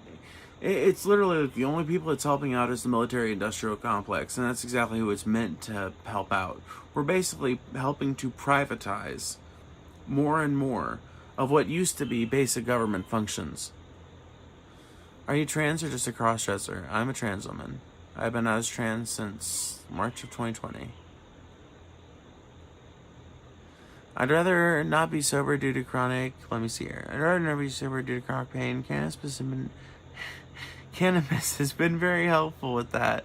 However, I really shouldn't use any cannabis until my kid is born. Yeah, no, I don't blame you a bit. Yeah, like if you're pregnant, especially not. Yeah. Or if you're planning to be.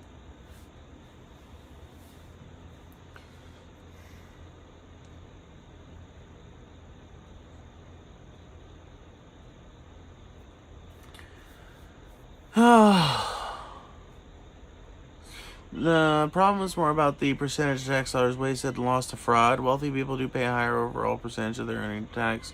The super wealthy exploit tax loopholes. Exactly.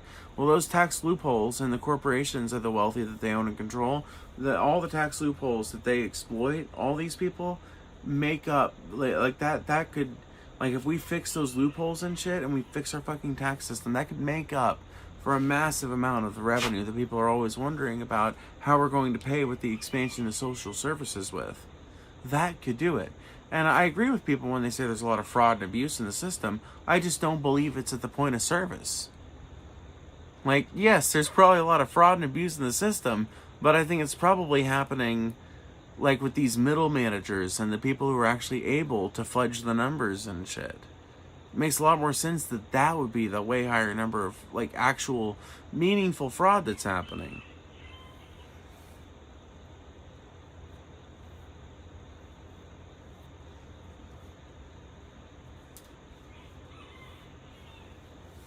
Because, like, even if you want to say food stamp purchasing, which I don't think is necessarily right or whatever, but, like, not something I'd advocate for, but, like, you know, even if you want to say food stamp purchasing is a form of fraud that working class people get up to, that money still ends up getting spent in the economy. It still ends up being spent the exact same way it would have been spent otherwise, except now there's also another part of the economy that also gets to move because of that, you know?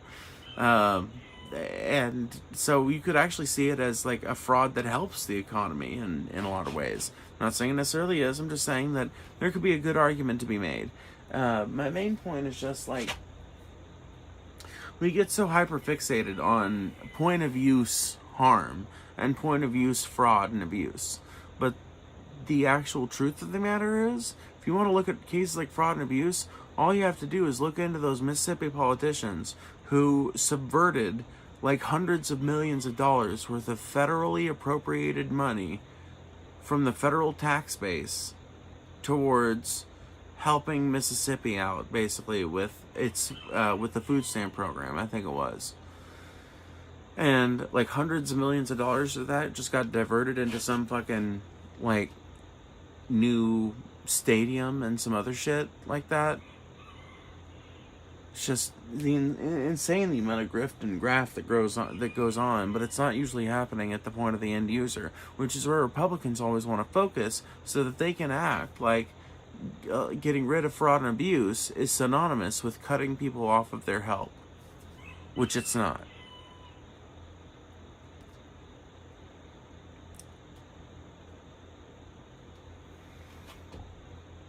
That's another good point. Yeah, I really don't give a shit much what people on EBT spend their food stamps on. I'm happy to pay my taxes so that they can spend them on however many fucking fudge rounds and Twinkies as they want. I think that's a much fairer expenditure of money, my money that's being appropriated for taxes, than, you know, bombs being dropped across the Middle East or our continued campaigns of imperialism or anything else. You say it won't happen, and I understand why, but what if we all stood up, put our phones down, and said no? I want it to happen. I think it could happen. I don't think it's impossible. I don't think it will happen because I don't see us doing that, but I want us to. And I constantly advocate for us to, and I constantly tell people that's what it involves. And maybe it doesn't even involve putting down your phone. Maybe it involves trying to use your phone for something other than just doom scrolling. Take your phone with you, but use it to record you as you're driving out to Washington, D.C. or Wall Street to set up camp for as long as it takes to get the change that we demand met. Film that shit and put it out to as many people as you can. Imagine millions of people live streaming their trip across the country, across half the country, from distances near and far, to be a part of this movement. I think it could happen. I don't never act like it's impossible or like it's doomed not to, but I don't see it fomenting right this second, and that makes me really sad because I think it needs to. So that's why I'm always talking about it. We need a healthier country. Healthcare accounts for more than 50% of the country's whole GDP. Yep. It would probably account for a much lower percentage if we had a universal healthcare system that actually valued treating people over making profits off of them. Personally, I think everyone should get a SNAP card at birth, bare minimum. Nobody deserves to go hungry. I mean, I don't know if it should be SNAP. Like, I don't even know if SNAP should be the program that does it. But yes, I have been talking about this forever. A universal food stipend. yes, I believe 100% in a universal food stipend that maybe you can opt out of if you want like some kind of, tax break or something. But that everyone under a certain income is just automatically entitled to. And I think that that income should be pretty high, honestly. I think that anyone under like 250 grand can have access to this. And then, if they don't want it, then they can, indicate that on their taxes. And then that, next tax year, they won't have that portion taken out of their income taxes and shit. But, like, I think it should be something that people have to opt out of, not opt into or apply for or anything else. I think it should just be like your social security card. Like, eventually you get to be like 16, and whenever you get your first license, maybe it would be connected to your license or your ID. I don't know. But maybe that'd be a smart way to do it. But you get that, and you get the universal food stipend card at the same time, or it gets integrated into your ID or whatever. And, that's what you use at stores until you run out of universal food stipend money. And then if you want more than that, you've got to pay for it, I guess. But, until we, like, inevitably decommodify food. But at that point, it would be far easier to conceptualize something like that. Snap is what we have now. I'm trying to be moderate and use what's already there. Yeah, that's valid, Abigail. I totally get you.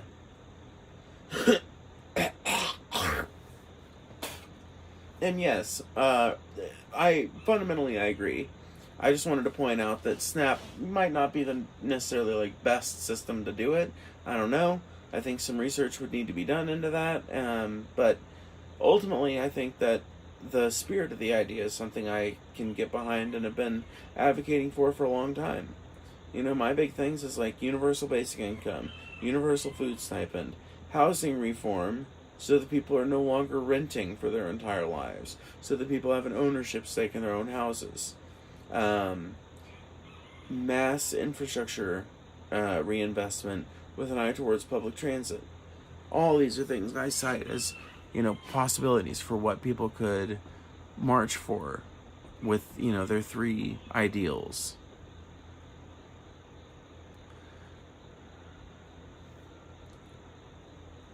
BRB, gonna consult the magic stick? Okay.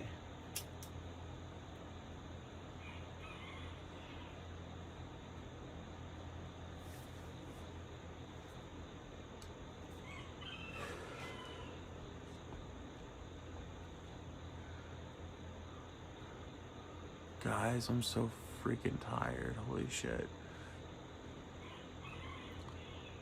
Alright, I'm off work now. I can answer Maga and conservative stuff and military questions too. Okay, cool.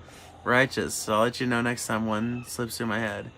I've been consistent since I worked for Sanders. I want as many social programs for Americans as possible. Just need to afford it first. Balance budget, handle debt, then social programs. That's valid.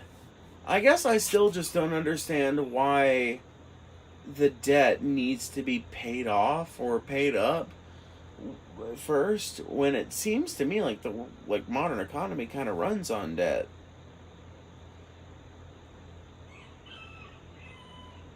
But I'm sure at some point somebody will explain that to me. And personally, I don't know that I disagree with you that much in spirit. I just don't know that they're policies that need to be undertaken at all that different times. I think that you can start working on the Medicare for All system at the same time as you start implementing the measures that will create the tax base that can afford it.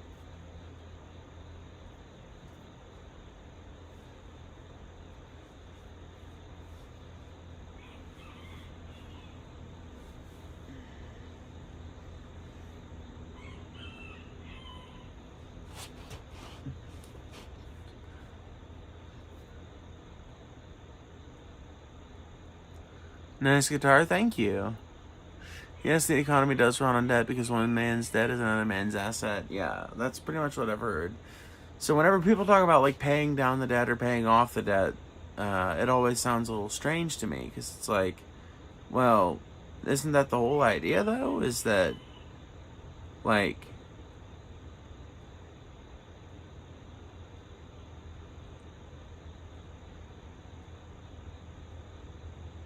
if you have a system that allows for things to be built on debt, then that means you don't necessarily have to have the funding right then and there for some big, like, emergency measure or something like that.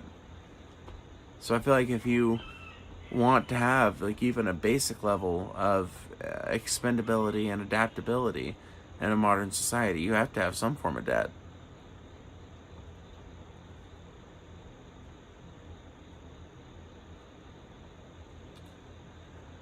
You also want to have debt you can fudge value via. You also want to have debt you can fudge value via managed inflation. It's dumb as fuck to pay off completely the way currency works post gold standard. Well, that's what I was thinking. That's what I was thinking, because, like, the amount you owe, I don't know if the amounts... See, there's another thing that confuses me. I know in a personal contract, the amount you owe is set in stone. Even if the dollar starts to lose a lot of its value or suddenly gain a lot of value, your contract is probably going to remain whatever it was whenever you first bought your car or engaged in that furniture loan or whatever it was. But I don't know if that's the same way with national debts. Like, do national debts scale up and down with the rate of inflation and everything else? I don't know.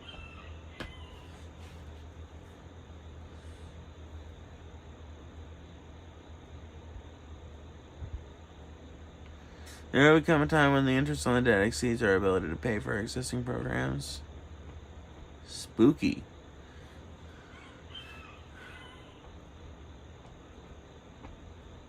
Personal debt will always be a thing, but that doesn't mean the country has to hold debt to operate. I mean, I think it might need to hold some debt in a modern capitalist society.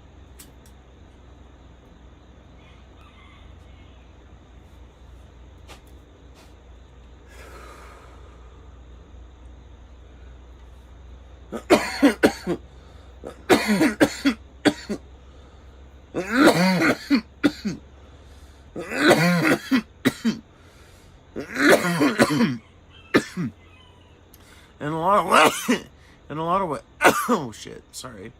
In a lot of ways, managed debt is the basis of credit.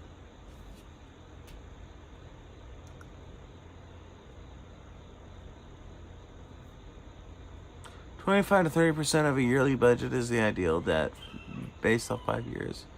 Being world reserve currency has its perks to not care about debt as much as we take down everyone with us.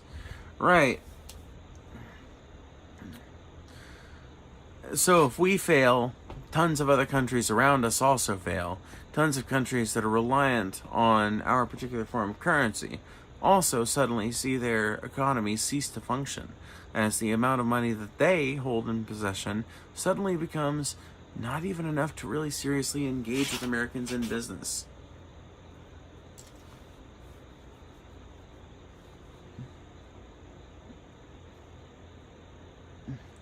I feel like they just all rub each other back in the UN like I owe you something. They call it cash. Yeah, I think you're actually right. I think this is not just of a lot of like international organizations and shit, but also a lot of like domestic governmental organizations as well.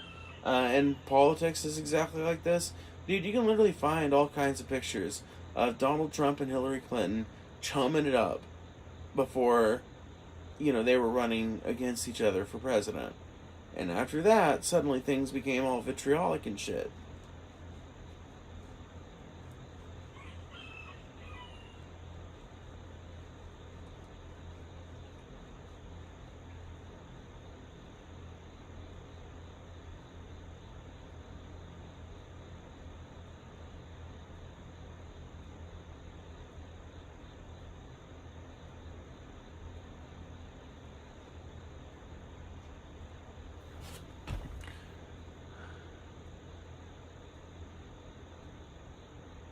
Being the world reserve currency is why we fuck our own empire shit and force other nations to adhere to the system. See the real reason for the Iran war? True! Gotta pump those oil numbers up. Gotta keep those oil numbers pumped up. Fighting that sleep. I am sleepy, like fucking crazy sleepy. 100% Phoebe, you and Joey are smart and you'd both fuck my head up if we spent a day smoking. Oh, I'm sure. I'm so fucking tired right now. I don't know if I could fuck anybody's mind up right this second, but I appreciate the vote of confidence nonetheless. Bro, honest question, why do you look like a Karen? I don't really think I do. Karens have like the really like, number one, they're normally blonde. And number two, they've got like the really severe like whoosh kind of thing. So I don't really feel like I do look like a Karen. You saying about oil? You cooking something? I'm cooking something.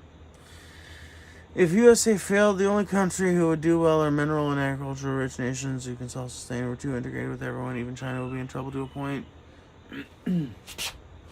Yeah, well, I think that's what kind of the rest of the world realizes, and that's what they're trying to get off of right now. They're like, oh no, comrades. Well, yeah, but no, okay, that's Russian. Maybe they're not thinking this, but they're thinking, oh no, we are not prepared for what this is going to entail. I'm not sure what we are going to do, but things are looking pretty scary.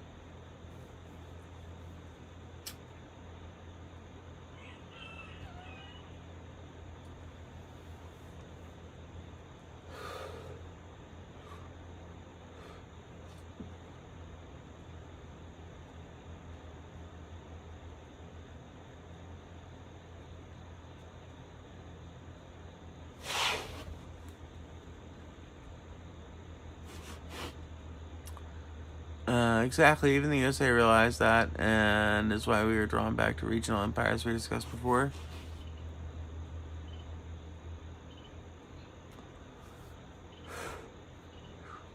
Well, that's a good argument for it, if anything is.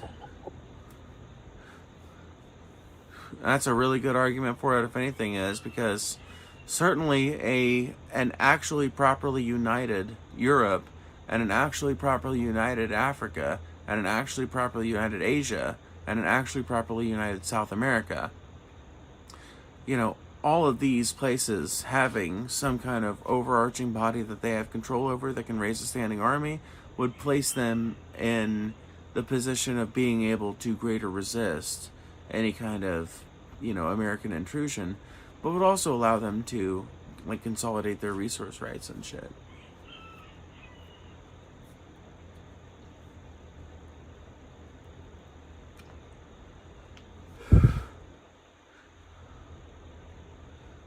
Do a German accent. You've nailed 2 spot on so far since I've joined LL. Do a German accent.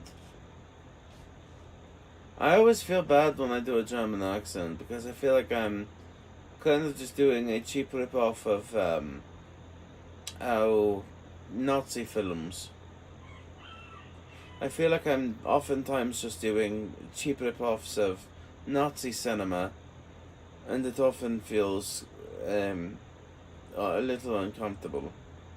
Like I'm simply, like, you know, projecting the energy of, like, Hans from Inglourious Bastards. It's horrible. It's terrible. I hate it.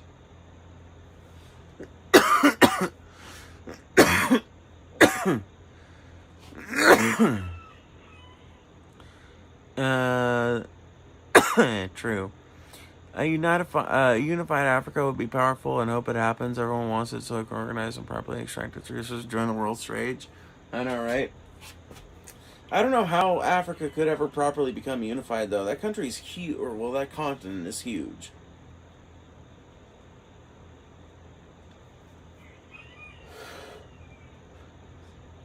People think, because of the Mercator projection, that Africa is a lot smaller than it actually is. People think Africa is like roughly the size of Greenland. It's not at all. Ah, shit.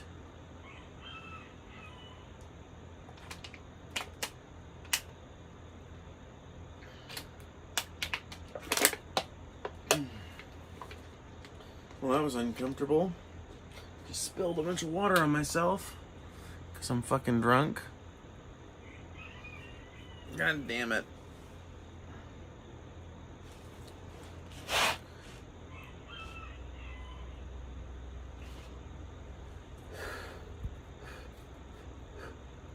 I wouldn't call it empty. Africa is teeming with all kinds of life. It's only empty if the only thing you consider being in an area is human beings.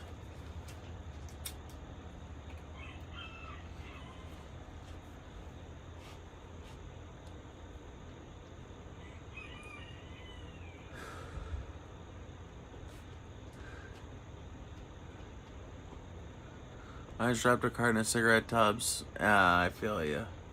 I gotta turn off the set light. It's fucking me up. I don't care if it makes me look worse. Oh, it's fucking me up. Turn this fan off too, because I'm getting cold. Oh.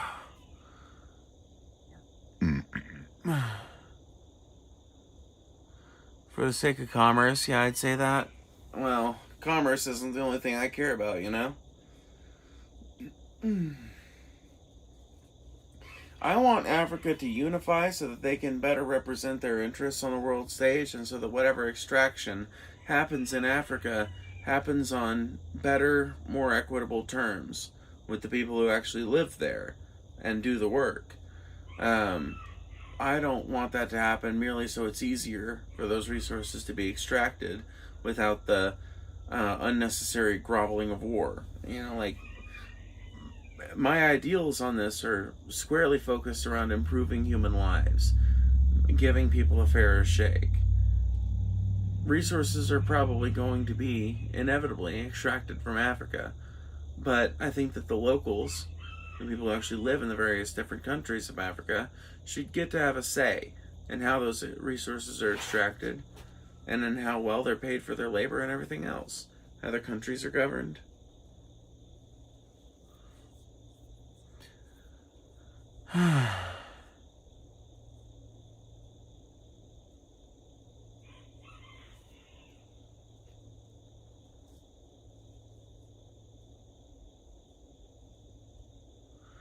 Get better material, anemic. 100% agree. Get better material.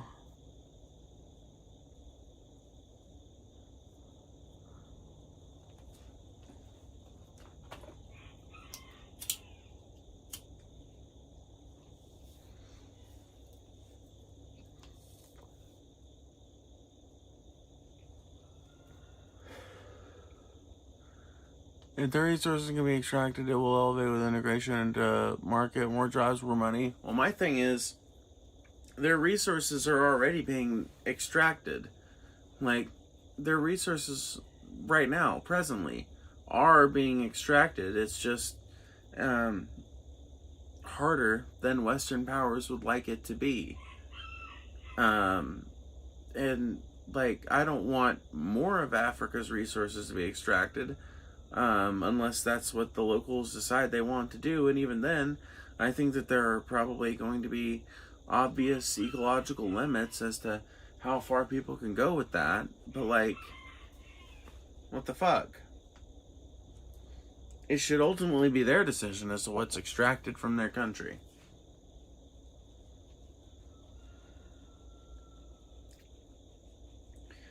It says it's supposed to storm, and I don't believe them at all.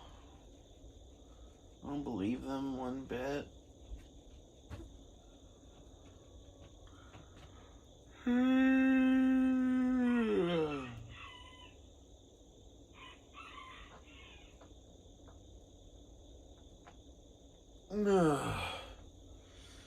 Well, it does say it's supposed to rain later today. I hope it does. Man, I hope it rains. We need rain so goddamn bad, man.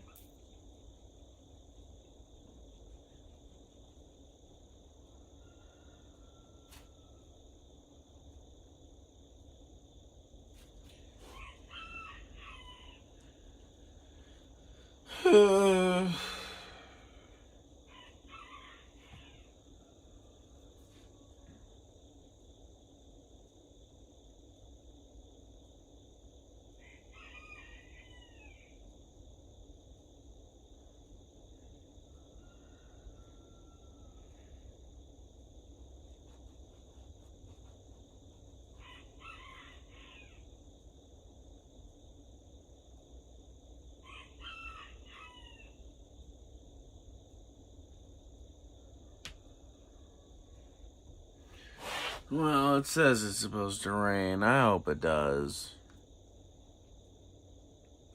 Shit, a tornado touched down like 10 minutes from me. It was supposed to be just rain. Florida's nothing but damn rain, but that's fine. Dude, I love the rain. I need the rain. The rain is good to me. I like the rain. I'm cool with the rain. I'm chill with the rain. I'm fine with the rain.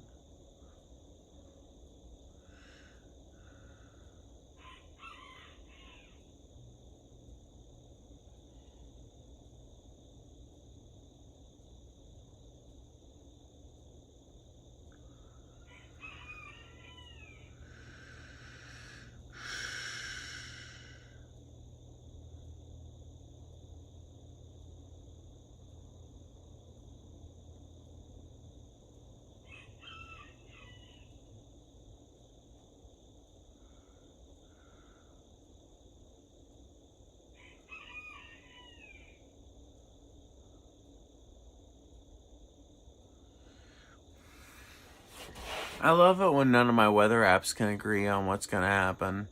Yeah, rain's chill, just not on hot ass days. You're talking about fast swamp ass if you're outside. Oh my god, yeah, no doubt. Same way here in Mississippi.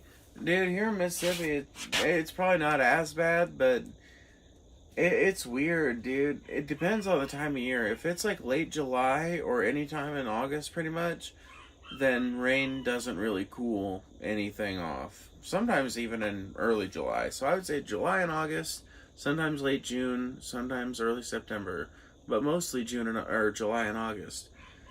If it rains out here, it's like 9 times out of 10, it's just gonna make it humid and swampy and gross, and it's gonna feel bad, and I hate it. It is very rare, like so increasingly, like so incredibly, insanely rare, that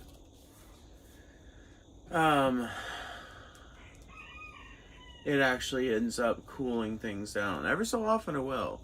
Every so often it'll start raining because a cold front is coming through. And that cold front will bring with it some like nice cooling air for a while. But most of the time it's just like a convective storm or whatever it's called. And it just ends up being like super hot, and then it fucking pours a bunch of water down. But then like an hour later, it's all cleared up again, and the sun bakes everything once again. And you can literally see the mist rising into the air. I hate it. When you work nice 12, 13 hours a day, no, only whether you care about is snow for the commute. Oh god, yeah. That's fucking...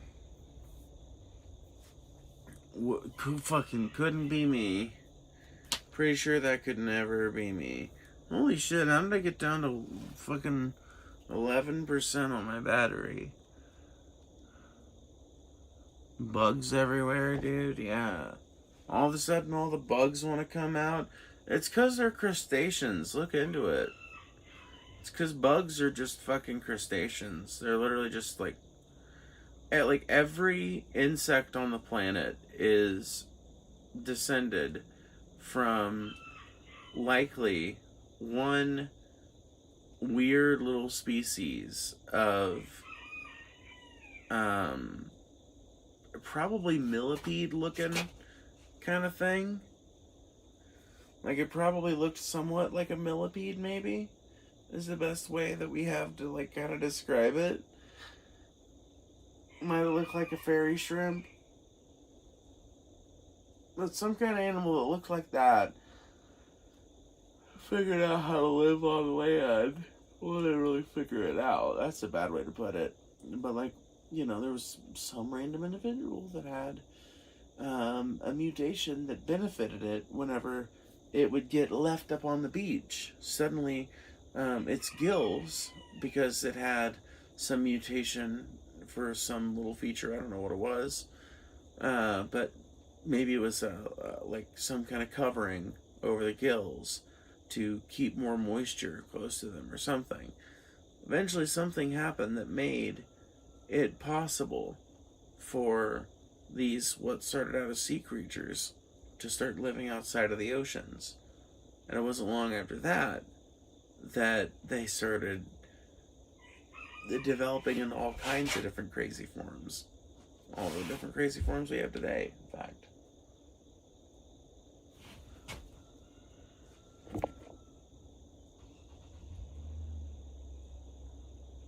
God said, "Let there be bugs," literally. And the Lord said, "Let there be bugs." Bugs. Bugs. Bugs. Bugs.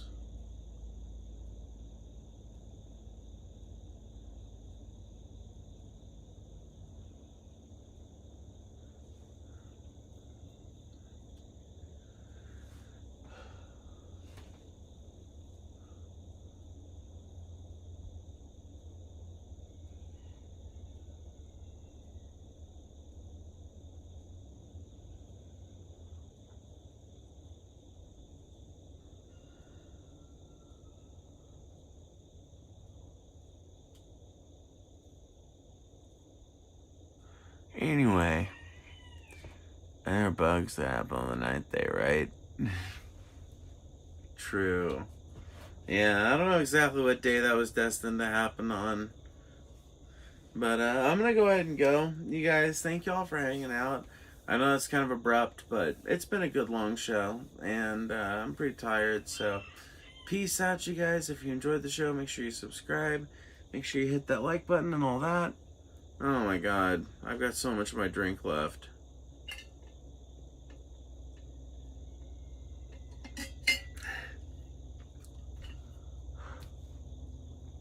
Fuck, I have so much of my drink left.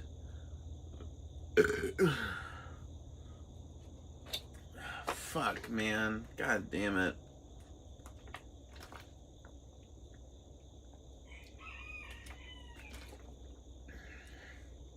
I didn't think I had that much left. Bugs feed my chicken, and I like eating chickens, therefore I like bugs. Yeah, I like bugs too. I just think that they're very strange. I just think that the idea of an insect is a very strange thing. Because I guess, like, the idea of a crustacean isn't that weird to me. And so I guess the idea of a bug shouldn't be that weird to me. But it is. Because it's just another example of the many complications that make evolution so beautiful.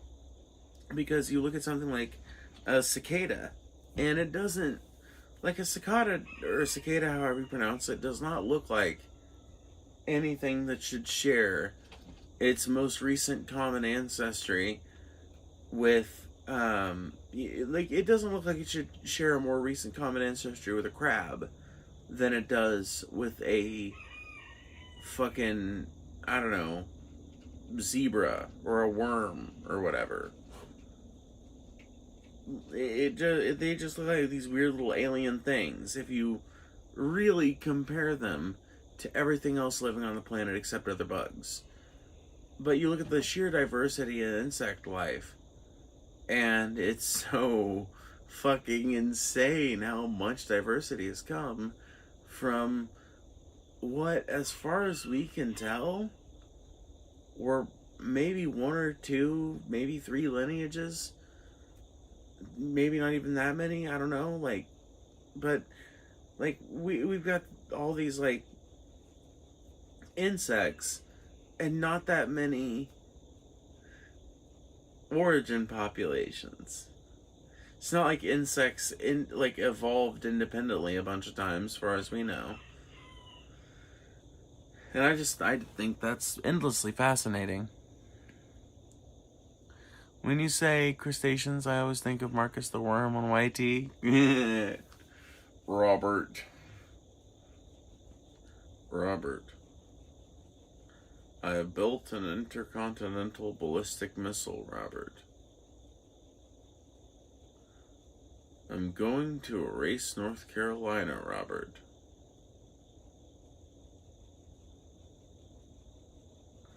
Stop yelling at me. We're going to Tokyo. We're in Tokyo.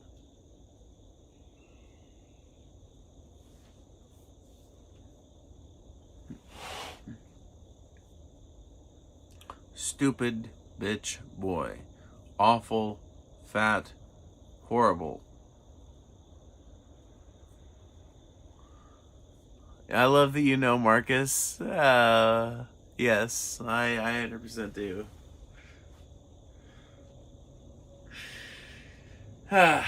Good old Marcus memes. Classics.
Marcus and Sassy Sasquatch, even though are my go-to. I don't know Sassy Sasquatch.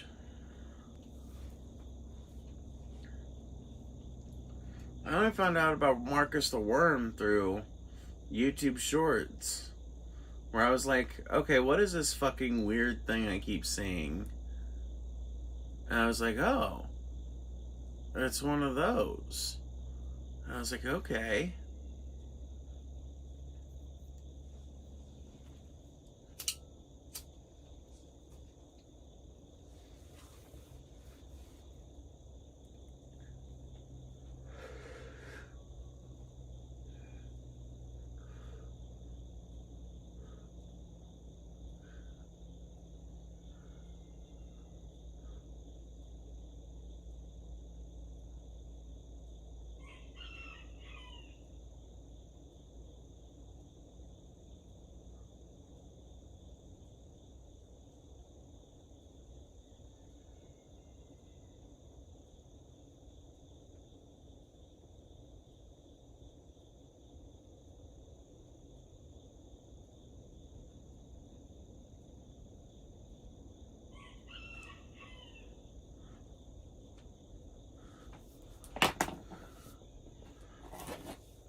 Mike's is amazing. Look it up before you go to bed. Big Love Show. I just type in all these film things funny. Just more brain rot, you know? Okay, cool. I'll try and remember to check it out, although I am quite tired at this point. And I don't want to do it, but I might have to throw my drink out because part of me is afraid to drink anymore. Because I'm like really fucked up already. And like, what if I drink more and I get too fucked up? What if I get so fucked up I'm like stumbly? What if I get so fucked up that I can barely walk? I'm sure you guys would like me like that. But I would not like me like that.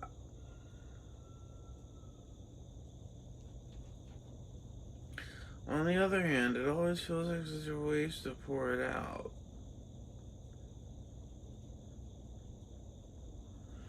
I don't know. Oh, no new chats. Okay. Maybe I'm just losing my mind. What if I just think I'm streaming, but I'm not? I'm actually like still homeless.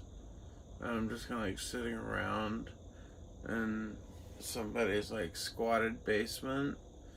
And I'm like doing this to a broken phone and there's nobody there.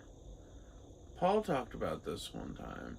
And ever since he brought that up, I always wonder, moments like this, am I really there? Can people still hear me? You know? And I don't know. It's not always a great feeling. Hi, cat. Okay, cool. Can't be stumping if you're in bed. And yeah, don't waste it. There are millions of starving children in Africa that appreciate that drink. But you see how I am already. I'm acting like fucking Joe Biden over here. Come on now. It's a fucking gaff a minute. I'm talking like in whispers and slurs. Not even like bad slurs, just like, I don't know, you know? So fucking like falling asleep in the middle of a meeting, you know? I don't know. If I finish that drink, I might just die. Drunk Phoebes.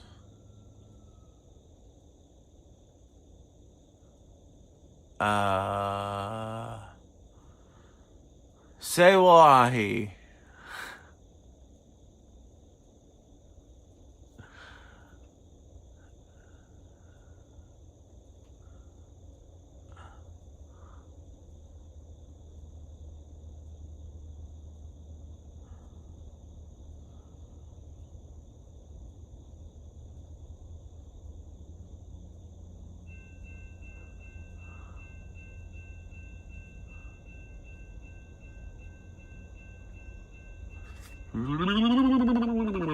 Okay, I'm good.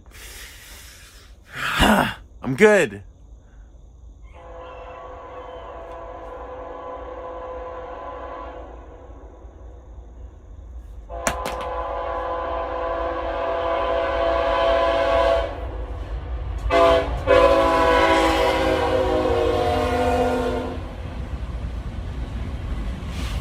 Are you drunk? Are you drunk? You're pointing the eye of suspicion towards me, which means you are probably the drunken bastard. Going.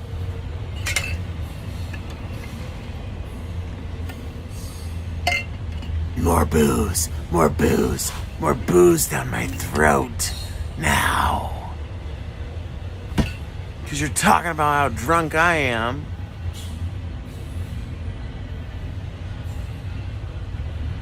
I'm a kid, I'm not drunk. I was drinking at 12 years old. That doesn't mean a goddamn thing.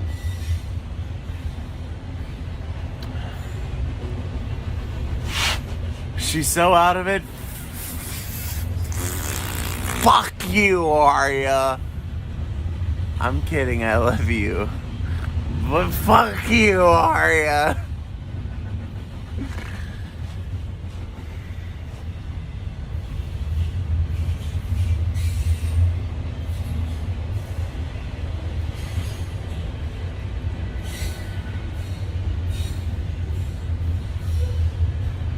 I'm 9? What are you doing on this stream? Why are you on the internet without your parents' permission?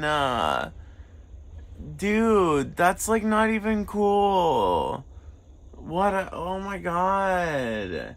There are weirdos out here. There are people that want to touch you and shit. Get fucking skedaddle, kid.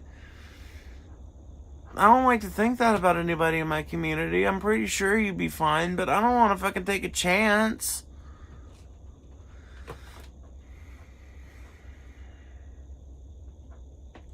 I love you too. You're great. Yes. They got hidden. No kids allowed. Yeah, fuck that. Fucking 9, dude.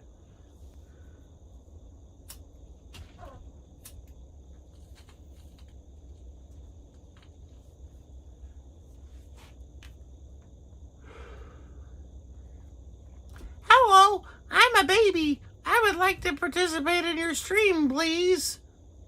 No thanks.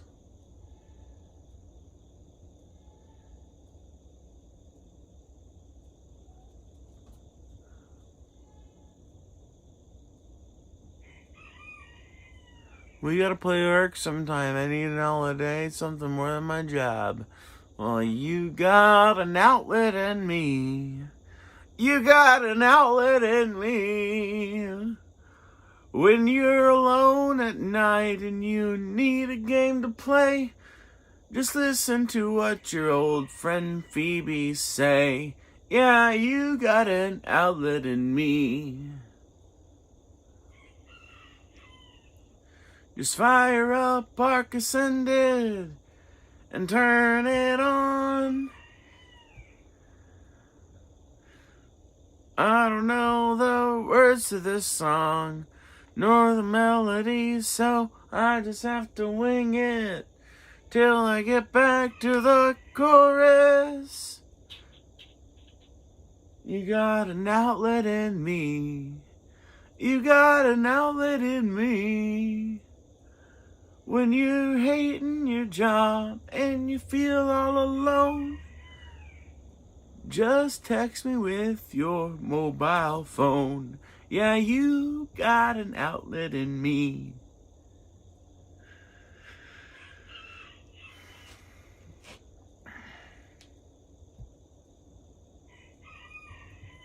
The gay station.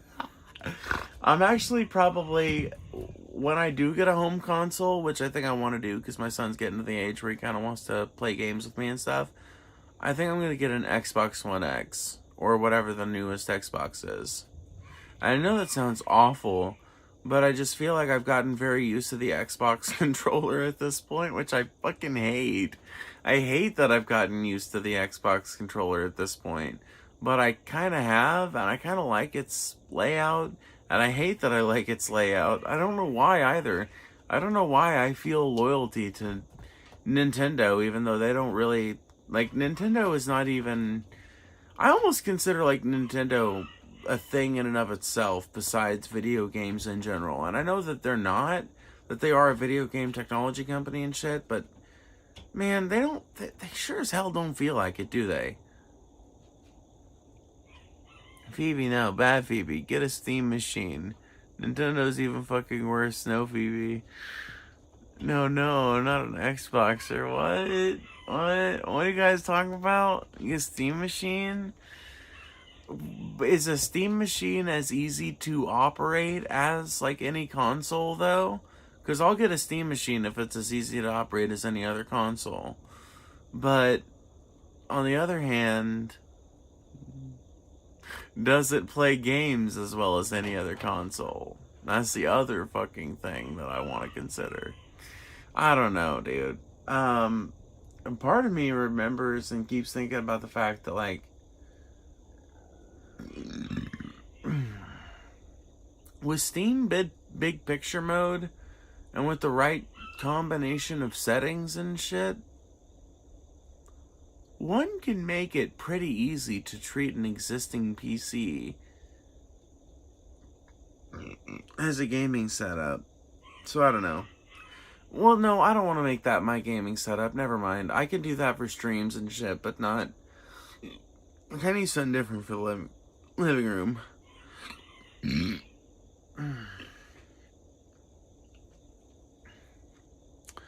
The whole target demographic is for living room gamers, most casual of the gamers.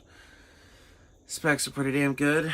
Well, I just want to make sure that it can play any game I throw at it, basically. Any game I would want me or my kid to throw at it. So, like Skyrim, Ark, War Thunder. So, like, it needs to be able to do some pretty decent, graphically intense, but not too graphically intense MMOs. It needs to be able to do, like, Ark Ascended, Skyrim, which pretty much everything can do at top level graphics at this point, so I'm not even worried about that. But, I don't know, I'll look into it, because it's not something I'm looking to get right now, but I'm thinking about maybe getting me and my kid one for his birthday.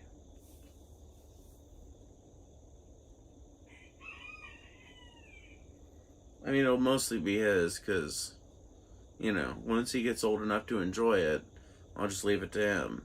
And we'll still play games together and stuff, but I'll have my PC. you know? I love having a kid. I'm so bad at it sometimes, guys. I really fucking, I don't know how to make a schedule work, and I, you know, exist at the most unconventional times to raise a baby, but man, me and him have just become the bestest of little friends. And I don't know, I don't know how to put it. I just never I always wanted kids when I was a kid, when I was a teenager, even when I was in my early 20s. But at some point I kind of lost that desire, and at no point did I ever really feel like I could relate to how other parents talked about their children, or a lot of the experiences indicated in parenting. But now that I've got my own kid,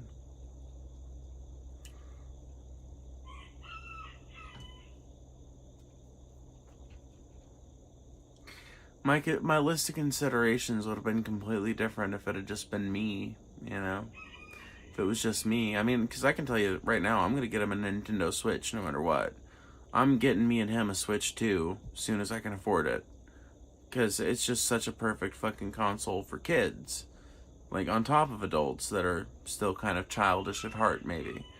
I want to be able to play Tears of the Kingdom and shit, and Breath of the Wild, and other Switch games, but I also want to be able to get him games and get him kind of started with something that's a little more approachable and user-friendly for someone that's, you know, 2.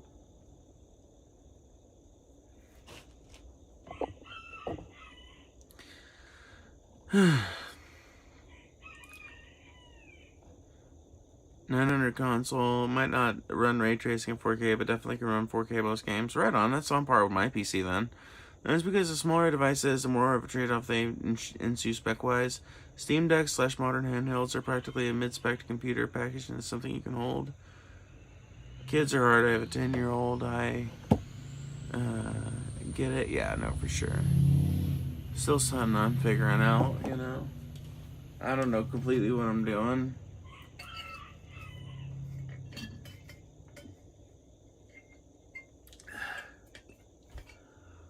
I try my best. That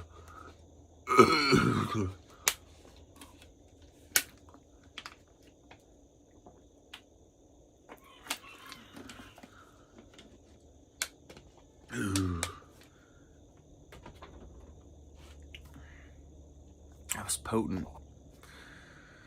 But yeah, for sure. Don't they have different kinds of Steam Decks now, though? Let me see. Steam Deck. Let's see here. Steam Deck. Steam Deck, Steam Deck. Steam Deck, Steam Deck. Steam Deck. Okay, 1 terabyte is less than 1,000, so that's good.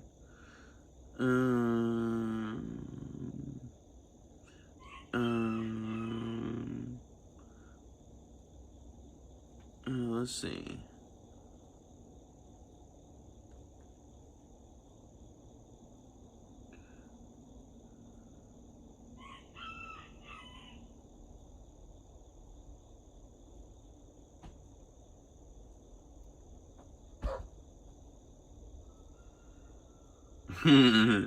I almost typed, did it come with a dock or with a dick?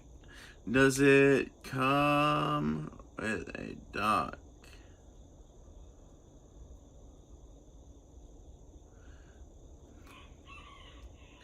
Doesn't come with a dock. Whether you buy the standard LCD or the upgraded OLED model. Console, power supply, carrying case.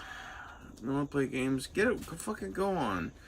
Monitor using a dock. You must purchase the docking station separately.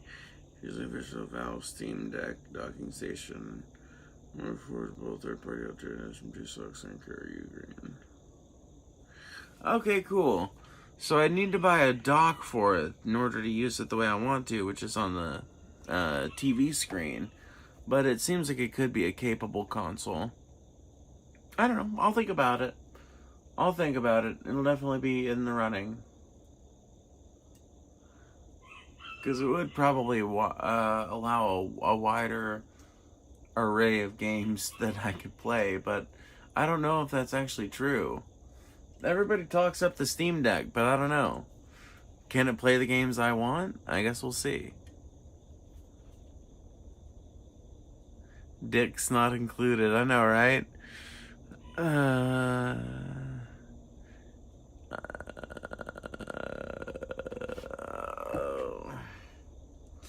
would have made that rooster breakfast by now, Lamau. Dick's not included.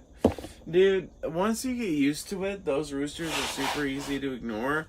But I tell you what, yesterday I was trying to record a video for one of my friends on their channel. Or not on their channel, but, you know, it's a guest spot kind of video. And, fuck, man, I was so pissed at those roosters. Because I was like, God damn it. Because it seemed like my cat was trying to make all kinds of noise that she could. And the fucking chickens were all sounding off at once. And the fucking pigs were going off at one point. And there was a train about to come by. And I was like, well, motherfucker. What is it? The universe doesn't want me to fucking record right now? What gives? Non-proprietary systems are far better. You can play most of what you want. You can actually run /modifier software, so you can do whatever you want to it. The switch is locked. You can't run external files, etc. I don't give a shit about any of that. I just want to play fucking Tears of the Kingdom. And I want it to run well, like it does on its native hardware. And I'm willing to pay Nintendo's little fee for the product that they make. Call me a Nintendo fangirl if you want. You're gonna find that my broad, hardcore, progressive leftism and my labor rhetoric does not hold up very well to my Nintendo fandom. Which is why I don't talk about it much, you know? Because ultimately, I recognize that Nintendo is a shitty company and that I probably shouldn't be buying their products. But on the other hand, I don't feel comfortable pirating their products because I want the people who worked on them to get paid. I genuinely do. I want the people who worked on those games, of which there are many regular working class people from Japan and America and all kinds of other countries that worked on these games, I want them to get paid. Even if that means Nintendo as a fucking big company also gets paid. Like, I just don't feel comfortable pirating their games. And also, I've never pirated a Nintendo game that I felt like gave me a good experience through emulation. I can't think of a single one.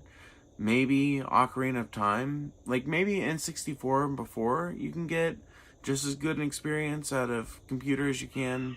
But even then, I feel like there's something that is lost when you do that. So, I want to play, you know, the Nintendo games on their prescribed software. Or on their prescribed hardware. And I'm willing to pay Nintendo their exorbitant cost for a Nintendo Switch 2. If that makes me stupid, then feel free to never donate to me again, I guess. But I genuinely love their games. Their games genuinely helped me through a lot of really hard times. I don't know. I guess they're the one company I'll make apologetics for. And I want my son to have some of the same memories that I have with that gaming franchise. Because it just instilled in me such a sense of wonder. And good faith in the world.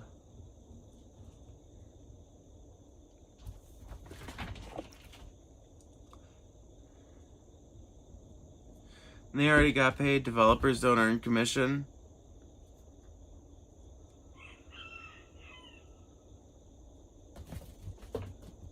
Yeah, I know.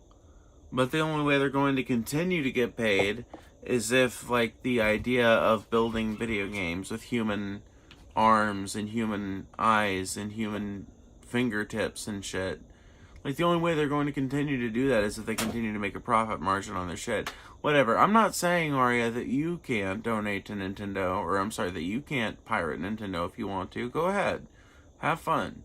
I'm just saying, you know, I've had some pretty modern PCs, and I have yet to play an emulated version of a Wii game that doesn't suffer from frame rate drops or weird system issues or some kind of hiccup or something that makes it an inferior experience to playing the original on the Wii or the Wii U or the Switch or whatever it may be. And I'm sure other people have different experiences of that. I'm just telling you what my experience is, what my logic is, and being willing to pay that despite knowing what Nintendo is, and why I think it's kind of like a special case. Why I'm not going to get a PS5 or a or an Xbox One X if I decide to get a Steam Deck. Or why I won't get a Steam Deck or a PS5 if I decide to get an Xbox One X or whatever. But why I will go ahead, and regardless of what I do, I'm also going to get a Switch too. It's simply because Nintendo games run best on Nintendo hardware. From what I can tell. They look best, they present best, they are designed for that hardware. And I genuinely believe in the idea of promoting the sort of artistry that gets committed to the type of games that I'm into out of their studio. And I want to see that kind of thing continue on into the future.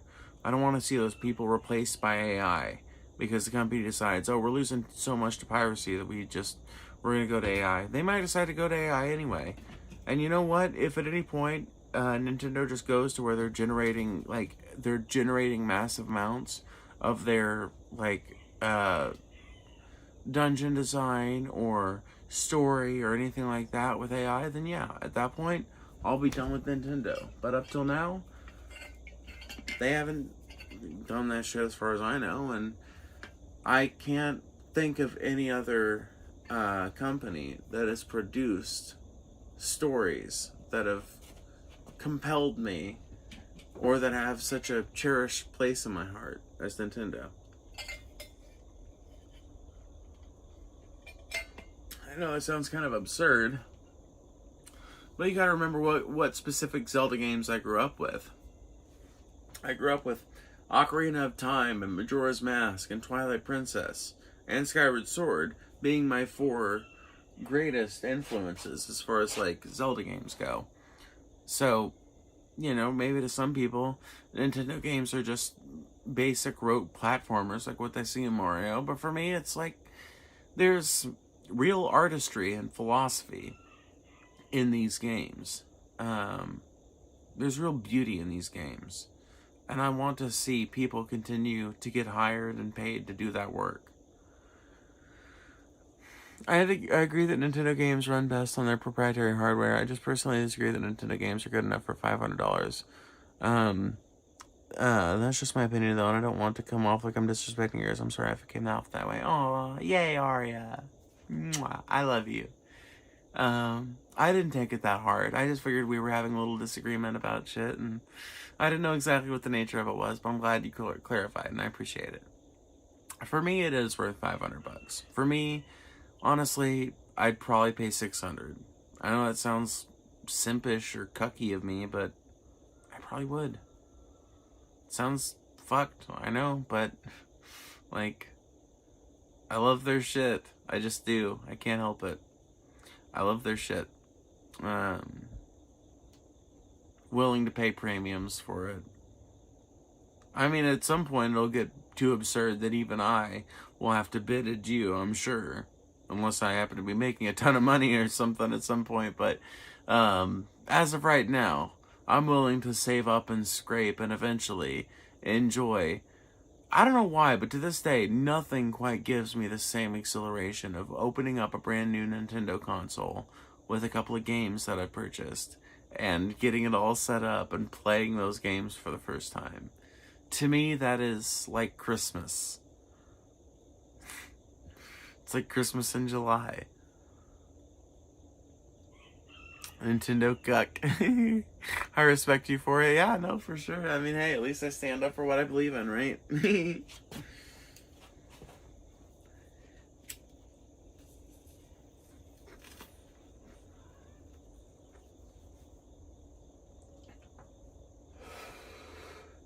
Like I said, I don't talk about it that much because I know it's kind of a cringe opinion to feel the way I do about Nintendo, but whatever. I've got a cringe opinion on this particular topic. I just don't talk about it that much so I don't lose cred. But also because it's not that important to me, because I like plenty of other games too. You know, I like Rockstar games and Take-Two interactive type shit. You know, I like I used to like several wargaming.net type of games, and I still play War Thunder sometimes. Obviously, I enjoy Bethesda games.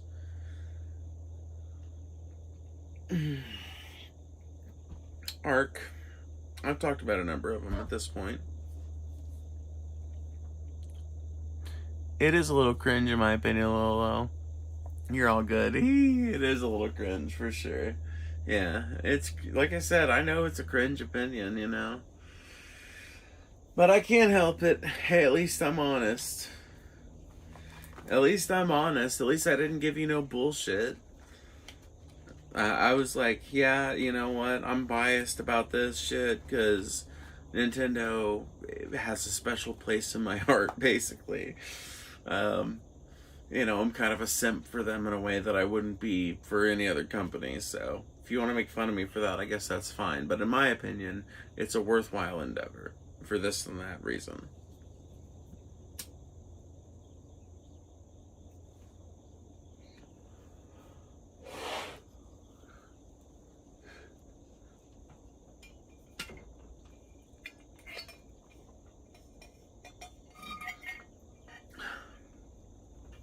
I appreciate your honesty. Yeah, no, for sure. I figure, you know what, Arya? I figure whatever else you guys come here for, whether it's my jokes or my takedowns of Maga people, my pop culture opinions, whatever it may be, I think a central thing among all of you is that you come here for honesty, because I'm not gonna bullshit you, because I don't really feel the need to sit and generate some bullshit about some stuff that I feel some certain type of way about. Every so often somebody will hit me with a question I'm not familiar with, and I'll have to really think about the subject matter for a minute before deciding how I feel. But a lot of times I take you guys through my train of thought when I'm doing that. I like to think that no matter how bad the quality might be on some nights, no matter how drunk I might get on some nights, at least you guys are getting my honest opinion. You're getting someone who is not AI generated, who is not reading off of an AI script, who just genuinely loves to talk, has an expansive lexicon, and genuinely enjoys doing this shit for you guys. I can say that about Paul Zico, you know. TJ seems like most of the time. Not that many people I can say that about, honestly.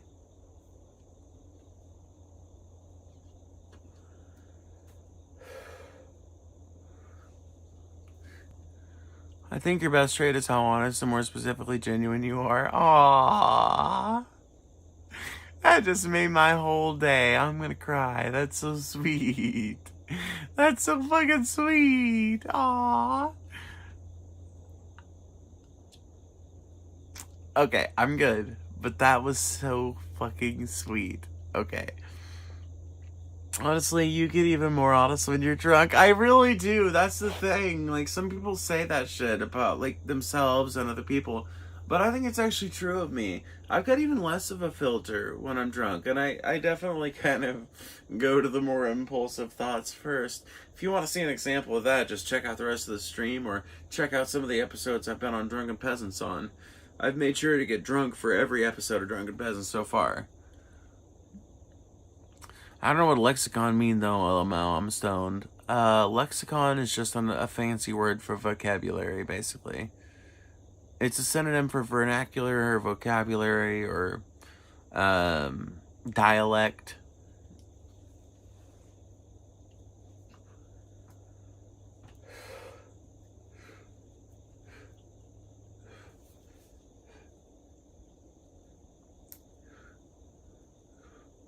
It's basically one of those words that you incorporate in your speech so that people know that you're smart and intelligent and have wise things to say, so that they like hit the subscribe button and make sure that the bell is rang and they get all notifications, and then their cat starts scratching them and they have to evict them from the couch. Why do you attack me? Why? What have I ever done to you? I've done nothing but feed you and clothe you and love you and kiss on your little nose and push you away when you're sitting next to me when I'm trying to fucking smoke.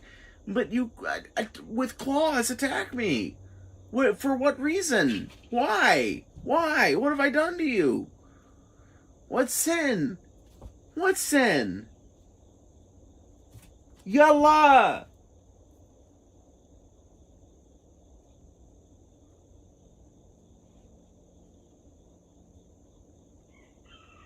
Yallah, wallah, ya yallah.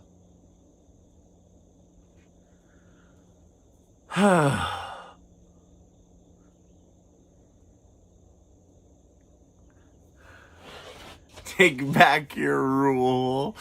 Kitty for president of channel, I agree. You think that's what she's doing? You think she's trying to take over the main spot? Maybe.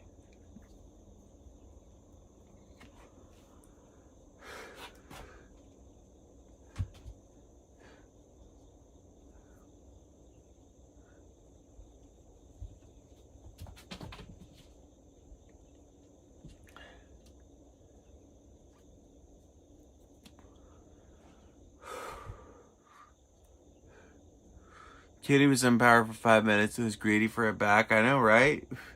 Kitty's just trying to usurp the fucking throne. I ain't gonna let it happen. I'm a dictator up in this bitch. I need to set up my mic so we can talk. You really do, Arya.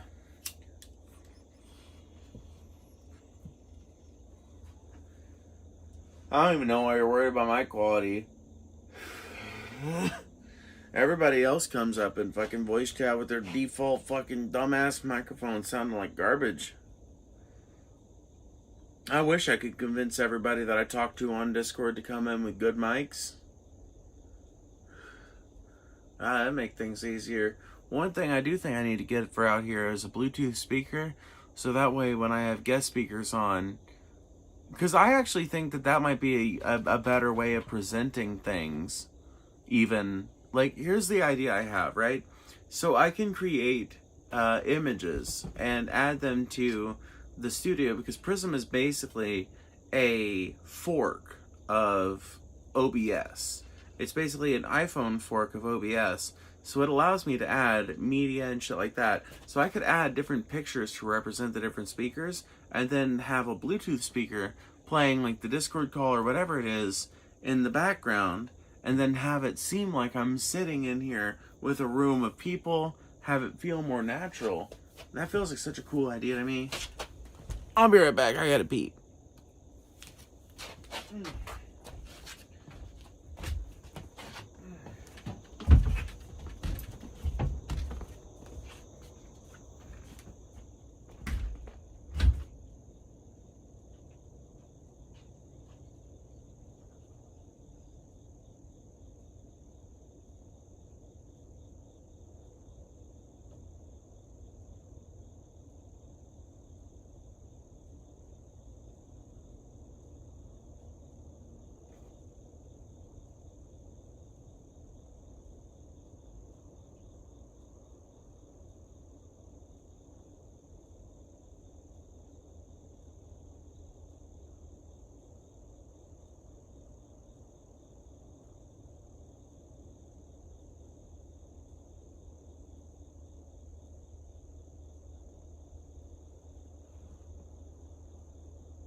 Someone needs to invent a liquor that doesn't make you need to piss all the time. If someone could do that, that would be greatly appreciated by your world's favorite trans girl, Phoebe Ophi. Me, bitches. I would like that. Because I'm so sick of having to pee every fucking 5 minutes. I gotta fucking go piss every fucking 30 minutes, and I don't like it, but I'm drinking, and I still have fucking so much to drink left. I told you guys bye like 30 minutes ago. But I want to finish this drink because it feels like a waste if I don't. Oh my god. It's almost done.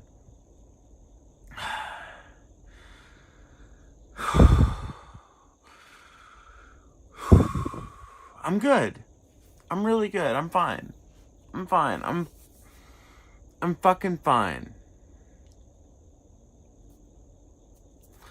Urologists know it's all about flow in, flow out. Loch Ness Monster, just because you're correct doesn't mean you're right. Put that one in your pipe and smoke it. Just because you're correct doesn't mean you're right.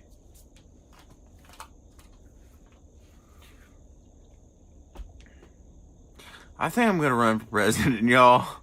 I'm gonna run for president because fuck it. If Bill Clinton could get away with, that depends on what your definition of the word is. I think I can get well away with whatever the fuck I just said a minute ago. What was it? I think urologists know it's all about flow in, flow out. Loch Ness Monster, just because you're correct doesn't mean you're right. Yeah, that shit that my smart ass just said. Yeah, just because you're correct doesn't mean you're right. Should I hop on call anyway? I'd vote. Yeah, hop on call right now. I can't stay for long, but hop on call right now, Arya. Hop on call right now. Did you go to the fucking Phoebe Discord and go to Stream Guest Vet? Hop on call right now or you're fucking toast.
Sorry, I'm an honorable ARC player, so when Trebs I ain't got a problem with talk to me, I try and respond to them quickly.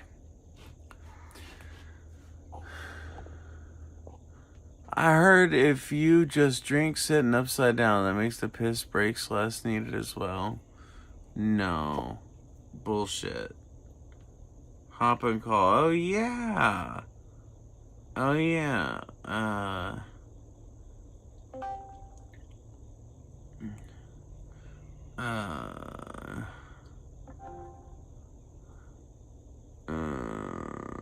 No. No, I'm so drunk. Whoa. Oh, are you able to see this, chat? Wait, what? What rules do you have? Oh, yeah, because you're a stream mod. That makes sense. Hello. Hi. Hello. I don't even know why you're worried about your microphone. You sound fine. Yeah, I'm using my phone. I typically like to use headphones, but I can't really use headphones. The only headphones I have are wireless, and they don't really have like a headset. Do you ever listen? Built-in microphone inside of the headphone. Have you ever heard of the channel Jimmy Snow and the Line? I have not. No. Well, I was just gonna say, you should hear some of the fucking callers they got on there. Some of their fucking audio is like literal fucking abysmal dog shit from the worst circle of hell. Like talking through like a plastic cup with a line. Exactly. It's like talking to fucking two fucking cans on a string, dude. It's like, what the fuck are you calling in through fucking snail mail? Like, what the fuck is going on? Are these messages being reinterpreted? Oh, you just like unlocked a core memory, like the sort of like the blue little telephone pole things at like the playgrounds. Oh yeah. Oh yeah. It Dude. comes out echoey on the other side. Dude, those were only at specific kinds of playgrounds, you know that? Yeah, really? What do you mean? Okay, so I had a playground, I don't want to say specifically where, but I lived near a town that had one of those playgrounds that had... So let me ask you this. The playground you're talking about, did it have, like... I've seen them at multiple playgrounds. Okay, what did they look like? They were mostly like really big parks. With a lot of wood, right? Can you define what you mean by wood? Okay, like so trees or like wooden structures? So the park that I'm thinking of that had a big play structure with a bunch of those little echoey voice boxes littered around was like all of the structures were made of wood, and it was a pretty expansive like playground and part of a like much larger overall park complex. And you would like go up to one part of the castle and speak into it, and if there was one of your friends standing in any of the other voice boxes, they would be able to hear you. Is that what you're talking about? Yeah, that. It was kind of like blue metal. Or it was like a Yeah. megaphone thing, or not a megaphone thing, but that's what I remember looking. I couldn't really tell you what it looks like. I don't really remember, or like what the park looked like, but. Well, I tell you what, there was only like so there was a very specific. I don't remember like the names and shit, but like there was this playground designer back in like the 60s, I think, that Did he patent it? Well, not really. Actually, quite the opposite. So there's this like playground designer who did a bunch of patented designs for different places, but then decided he wanted to build a series of designs that could be easily assembled and even manufactured locally by local families. And so he like I think he created like 5 different playground designs, or maybe it was more than that, I can't remember, but there was like this specific number of playground designs that were all created with this like specific mission in mind, which is basically like bring accessible, really fun, imaginative playgrounds to all of the working class children of America. And it like exploded across the country. and these parks, like these, oftentimes it would be a playground that would be like a sectioned off part of a larger park complex, and families would come together over the course of a summer to build the playground, with locally available materials in many instances, sometimes with materials shipped in, but to these blueprints and designs that were very easy for them to follow, and included some of the most iconic experiences of American playgrounds. And unfortunately, there's only like fucking 15 or 20 of those playgrounds left. There were hundreds of them. Really? There were hundreds of them. There were hundreds of them. And most of them just either got like deconstructed or fell out of repair. Well, yeah, basically. So, like, a ton of them got, like, basically the parks they were in got defunded. And, so in some cases it was a case where, like, maintenance by the communities fell off, which was the original plan, right? But then city maintenance stepped in, but then the city park got defunded. And in other cases, it was just, like, community support fell off, and there was no city funding to keep them maintained. So eventually, after they got to a bad enough state of repair, they were just closed off and then eventually demolished. And then eventually, when the city came into more money, they would build a new playground on that space, or level it and turn it into another pavilion or something. Data center. Maybe. But it sucks because it was one of those things. It's like, that's why it's so important for people that are involved in a community project to teach younger people about what they're doing, why it's so important, how to do it effectively, because those playgrounds are meant to be maintained not by city funding, but by the communities of the people who are served by the playgrounds. But slowly but surely, people fell off. Less people started participating in the committees, and eventually there was only like 2 or 3 old men left maintaining the playground. And when they die, who's left to take over? Nobody, except some city municipal workers who might try their best, working on the limited budget as they are.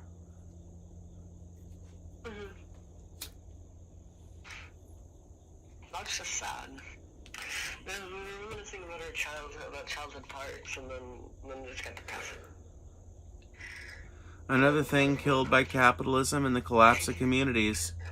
One of the reasons why those maintenance, those community maintenance organizations fell apart is because, not just because of people aging, but because of people moving, like gentrification, changes in the marketplace, changes in, like, national economics. I mean, we've lived in a national economy for, people like to act like it's been 20 years, but if you actually think about it, people have been moving all across this country for better chances out west or out east for literally over 150 years.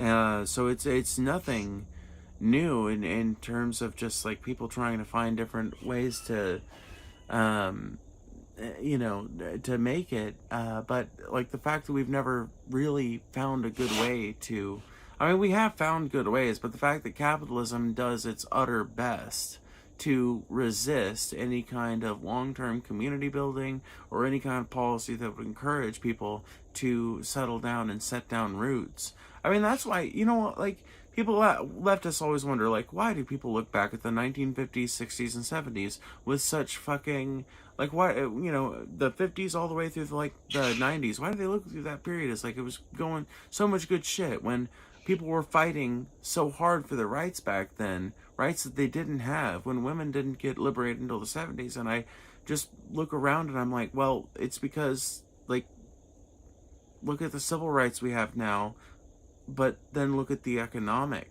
freedom we have now, and think about how much people were able to do.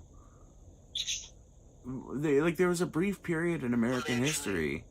There really was, a brief period in American history where, the American dream briefly became possible for a huge swath of the American working class. Not everybody. A lot of people got excluded, but a lot more people than had ever been included suddenly got to participate in that.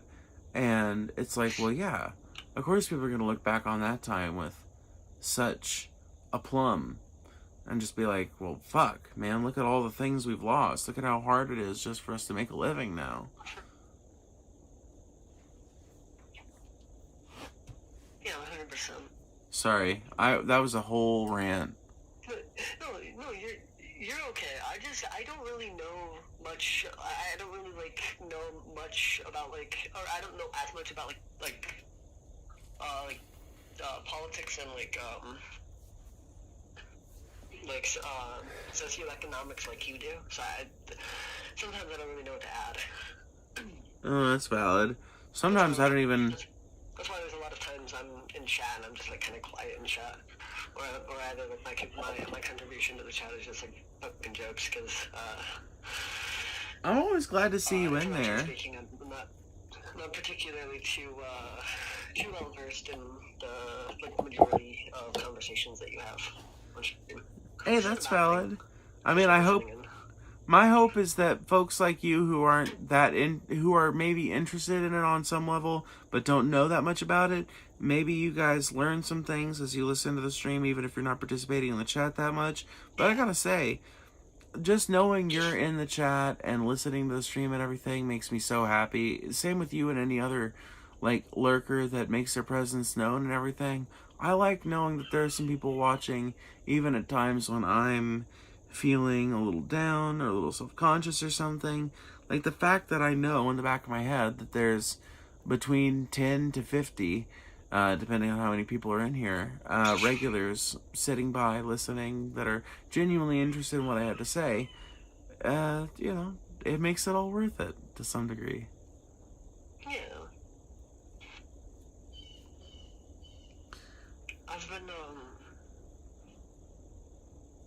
been working overtime 2 weeks ago, and this week I've been working 60 hours on the week, and I'm trying to save up for a better system, like a PC. Yeah. Sorry, I kind of shifted the conversation really fast. No, you're fine. Yeah, I mean, I can't stay on here for too much longer. We can broach a few more topics before we go. Yeah, I recently got done rebuilding my PC. I basically took a HP pre-built gaming PC, and not one of their super high-end ones either. And I turned that... pretty tough, but HP... I turned it into a fucking beast, though. I literally stuffed every spare inch of graphic card into that thing that I could. What are the specs? So, it's got 32 gigs RAM now. These are current specs. 30 gigs RAM, AMD Ryzen 5 6-core processor. I don't remember exactly what the clock speed is.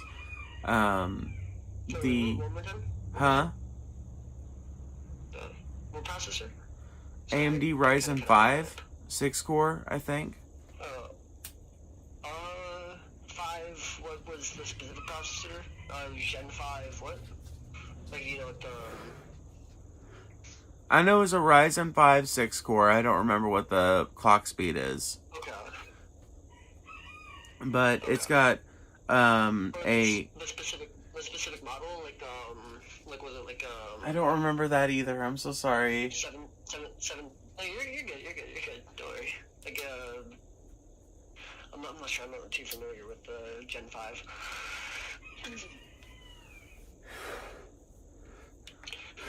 But yeah, so it's What was your graphics? You're okay, don't worry. What was your graphics card?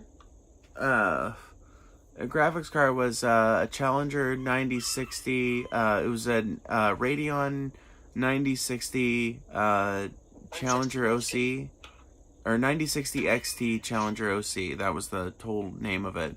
It was Asus, I think, was the build or the maker or whatever. Yeah. 16 gigs of video RAM. And so. Yeah, the main things I upgraded was literally going from my original AMD based, like, or whatever, my original, like, Ryzen based fucking, Yeah.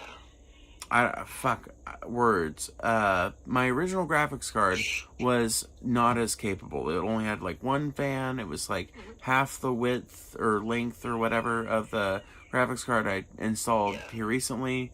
Less than half of the memory.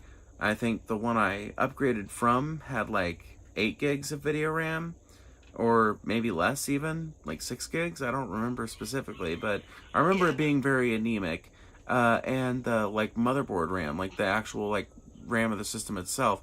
At first, I had 8 fucking gigs, so I had a total of 16 gigs RAM if you combined the 8 gigs on the system, which was super anemic, with the 8 gigs on the video card, which was equally anemic. Well, it's different. The RAM on the video card and the RAM on your motherboard are used for separate purposes. I know. The graphics, the RAM on your graphics card is designed specifically for video or for graphic rendering. So that's for like your games and whatnot. And if it needs any more RAM, it'll go over to your system RAM.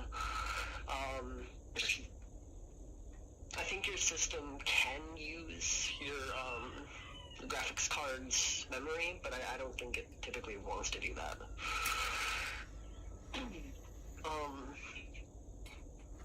I mean, there's programs you can set up to do it. Like Microsoft Teams, for example. Microsoft Teams, for example, like lets you do hardware acceleration and specifically specify what you want to do it through. Like for example, when I appear on Drunken Peasants, I set up my Microsoft Teams to do hardware acceleration through my GPU instead of my regular, like, because it's got like an onboard graphics processor and shit like that as well. But when I put it through the GPU, it runs a lot smoother and works a lot faster, and there's a lot less latency and all that shit. So, yeah. I did go through a computer networking and computer service technology, like VOTech class, basically, when I was in high school, and a big part of that was learning how to build a PC and what the different parts of it can allow you to do, and the difference between different attachments and stuff like that. So. Well, typically, like, general processes like, say like Google Chrome, for instance, they'll want to use your CPU's integrated graphics over your GPU's graphics, because it has more like accessibility. Like it's a lot easier to design graphics for a CPU's integrated graphics than it is like a specific GPU's driver. I think that's correct, from what I remember. Certain systems, even on like Windows or Linux, you'll have to like manually like swap over to your GPUs. I mean, yeah. At this point, pretty much every game I run through Steam automatically processes all of its graphics through, like the graphics card if there's one installed. But yeah, like if you want to do like Brave browser and have it run, like it, like have it offload its processes onto the GPU, then you have to specify that. It's not going to do it on its own. Yeah, and for like Brave specifically, if you're trying to have like a secure browser, you mostly wouldn't want to do you wouldn't want to offload it to a GPU. It's just more secure to have it on the CPU. That's because there's a lot more that can go wrong with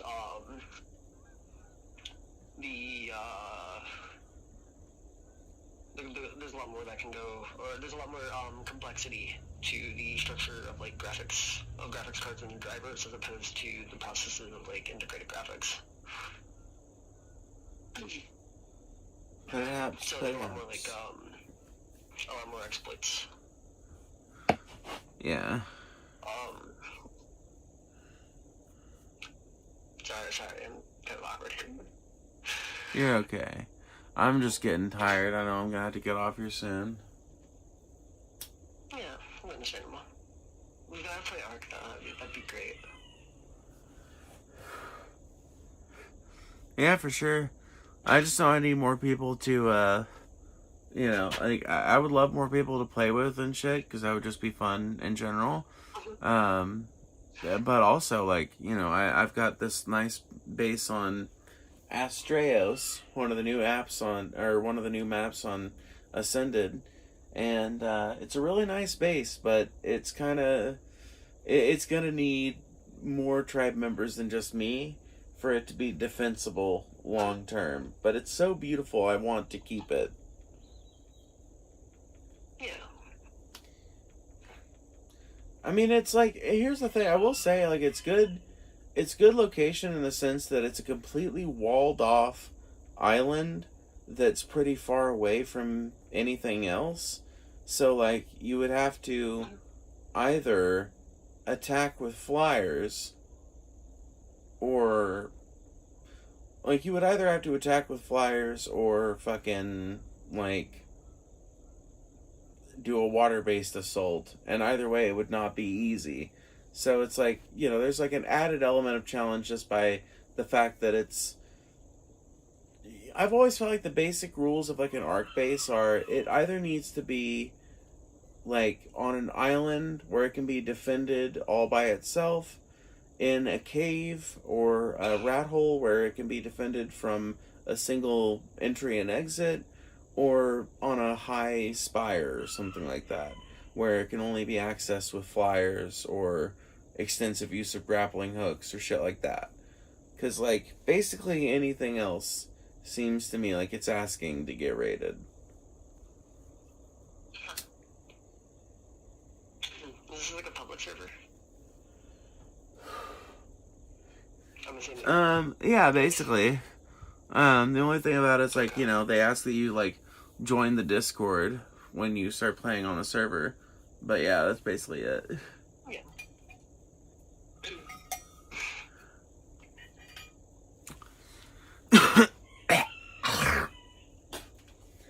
Anyway, I'm gonna go ahead and get off here, because I'm really fucking tired and I need to eat so bad. But it was good talking to you, Arya. I'm tired and need to eat so much, or eat so bad. I'm Arya. I had to. Oh, you're fine. Yeah, it was good talking to you. It was good talking to you as well. I will see you later. Bye-bye. Yeah.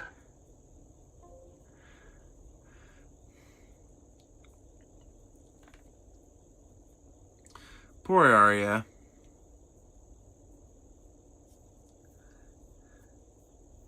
And I felt like she was way more nervous than she needed to be. Rain this afternoon, huh? Weather. Alright, well, I'm going to go ahead and head out. Thank you guys for watching. I will see you guys around later. Peace.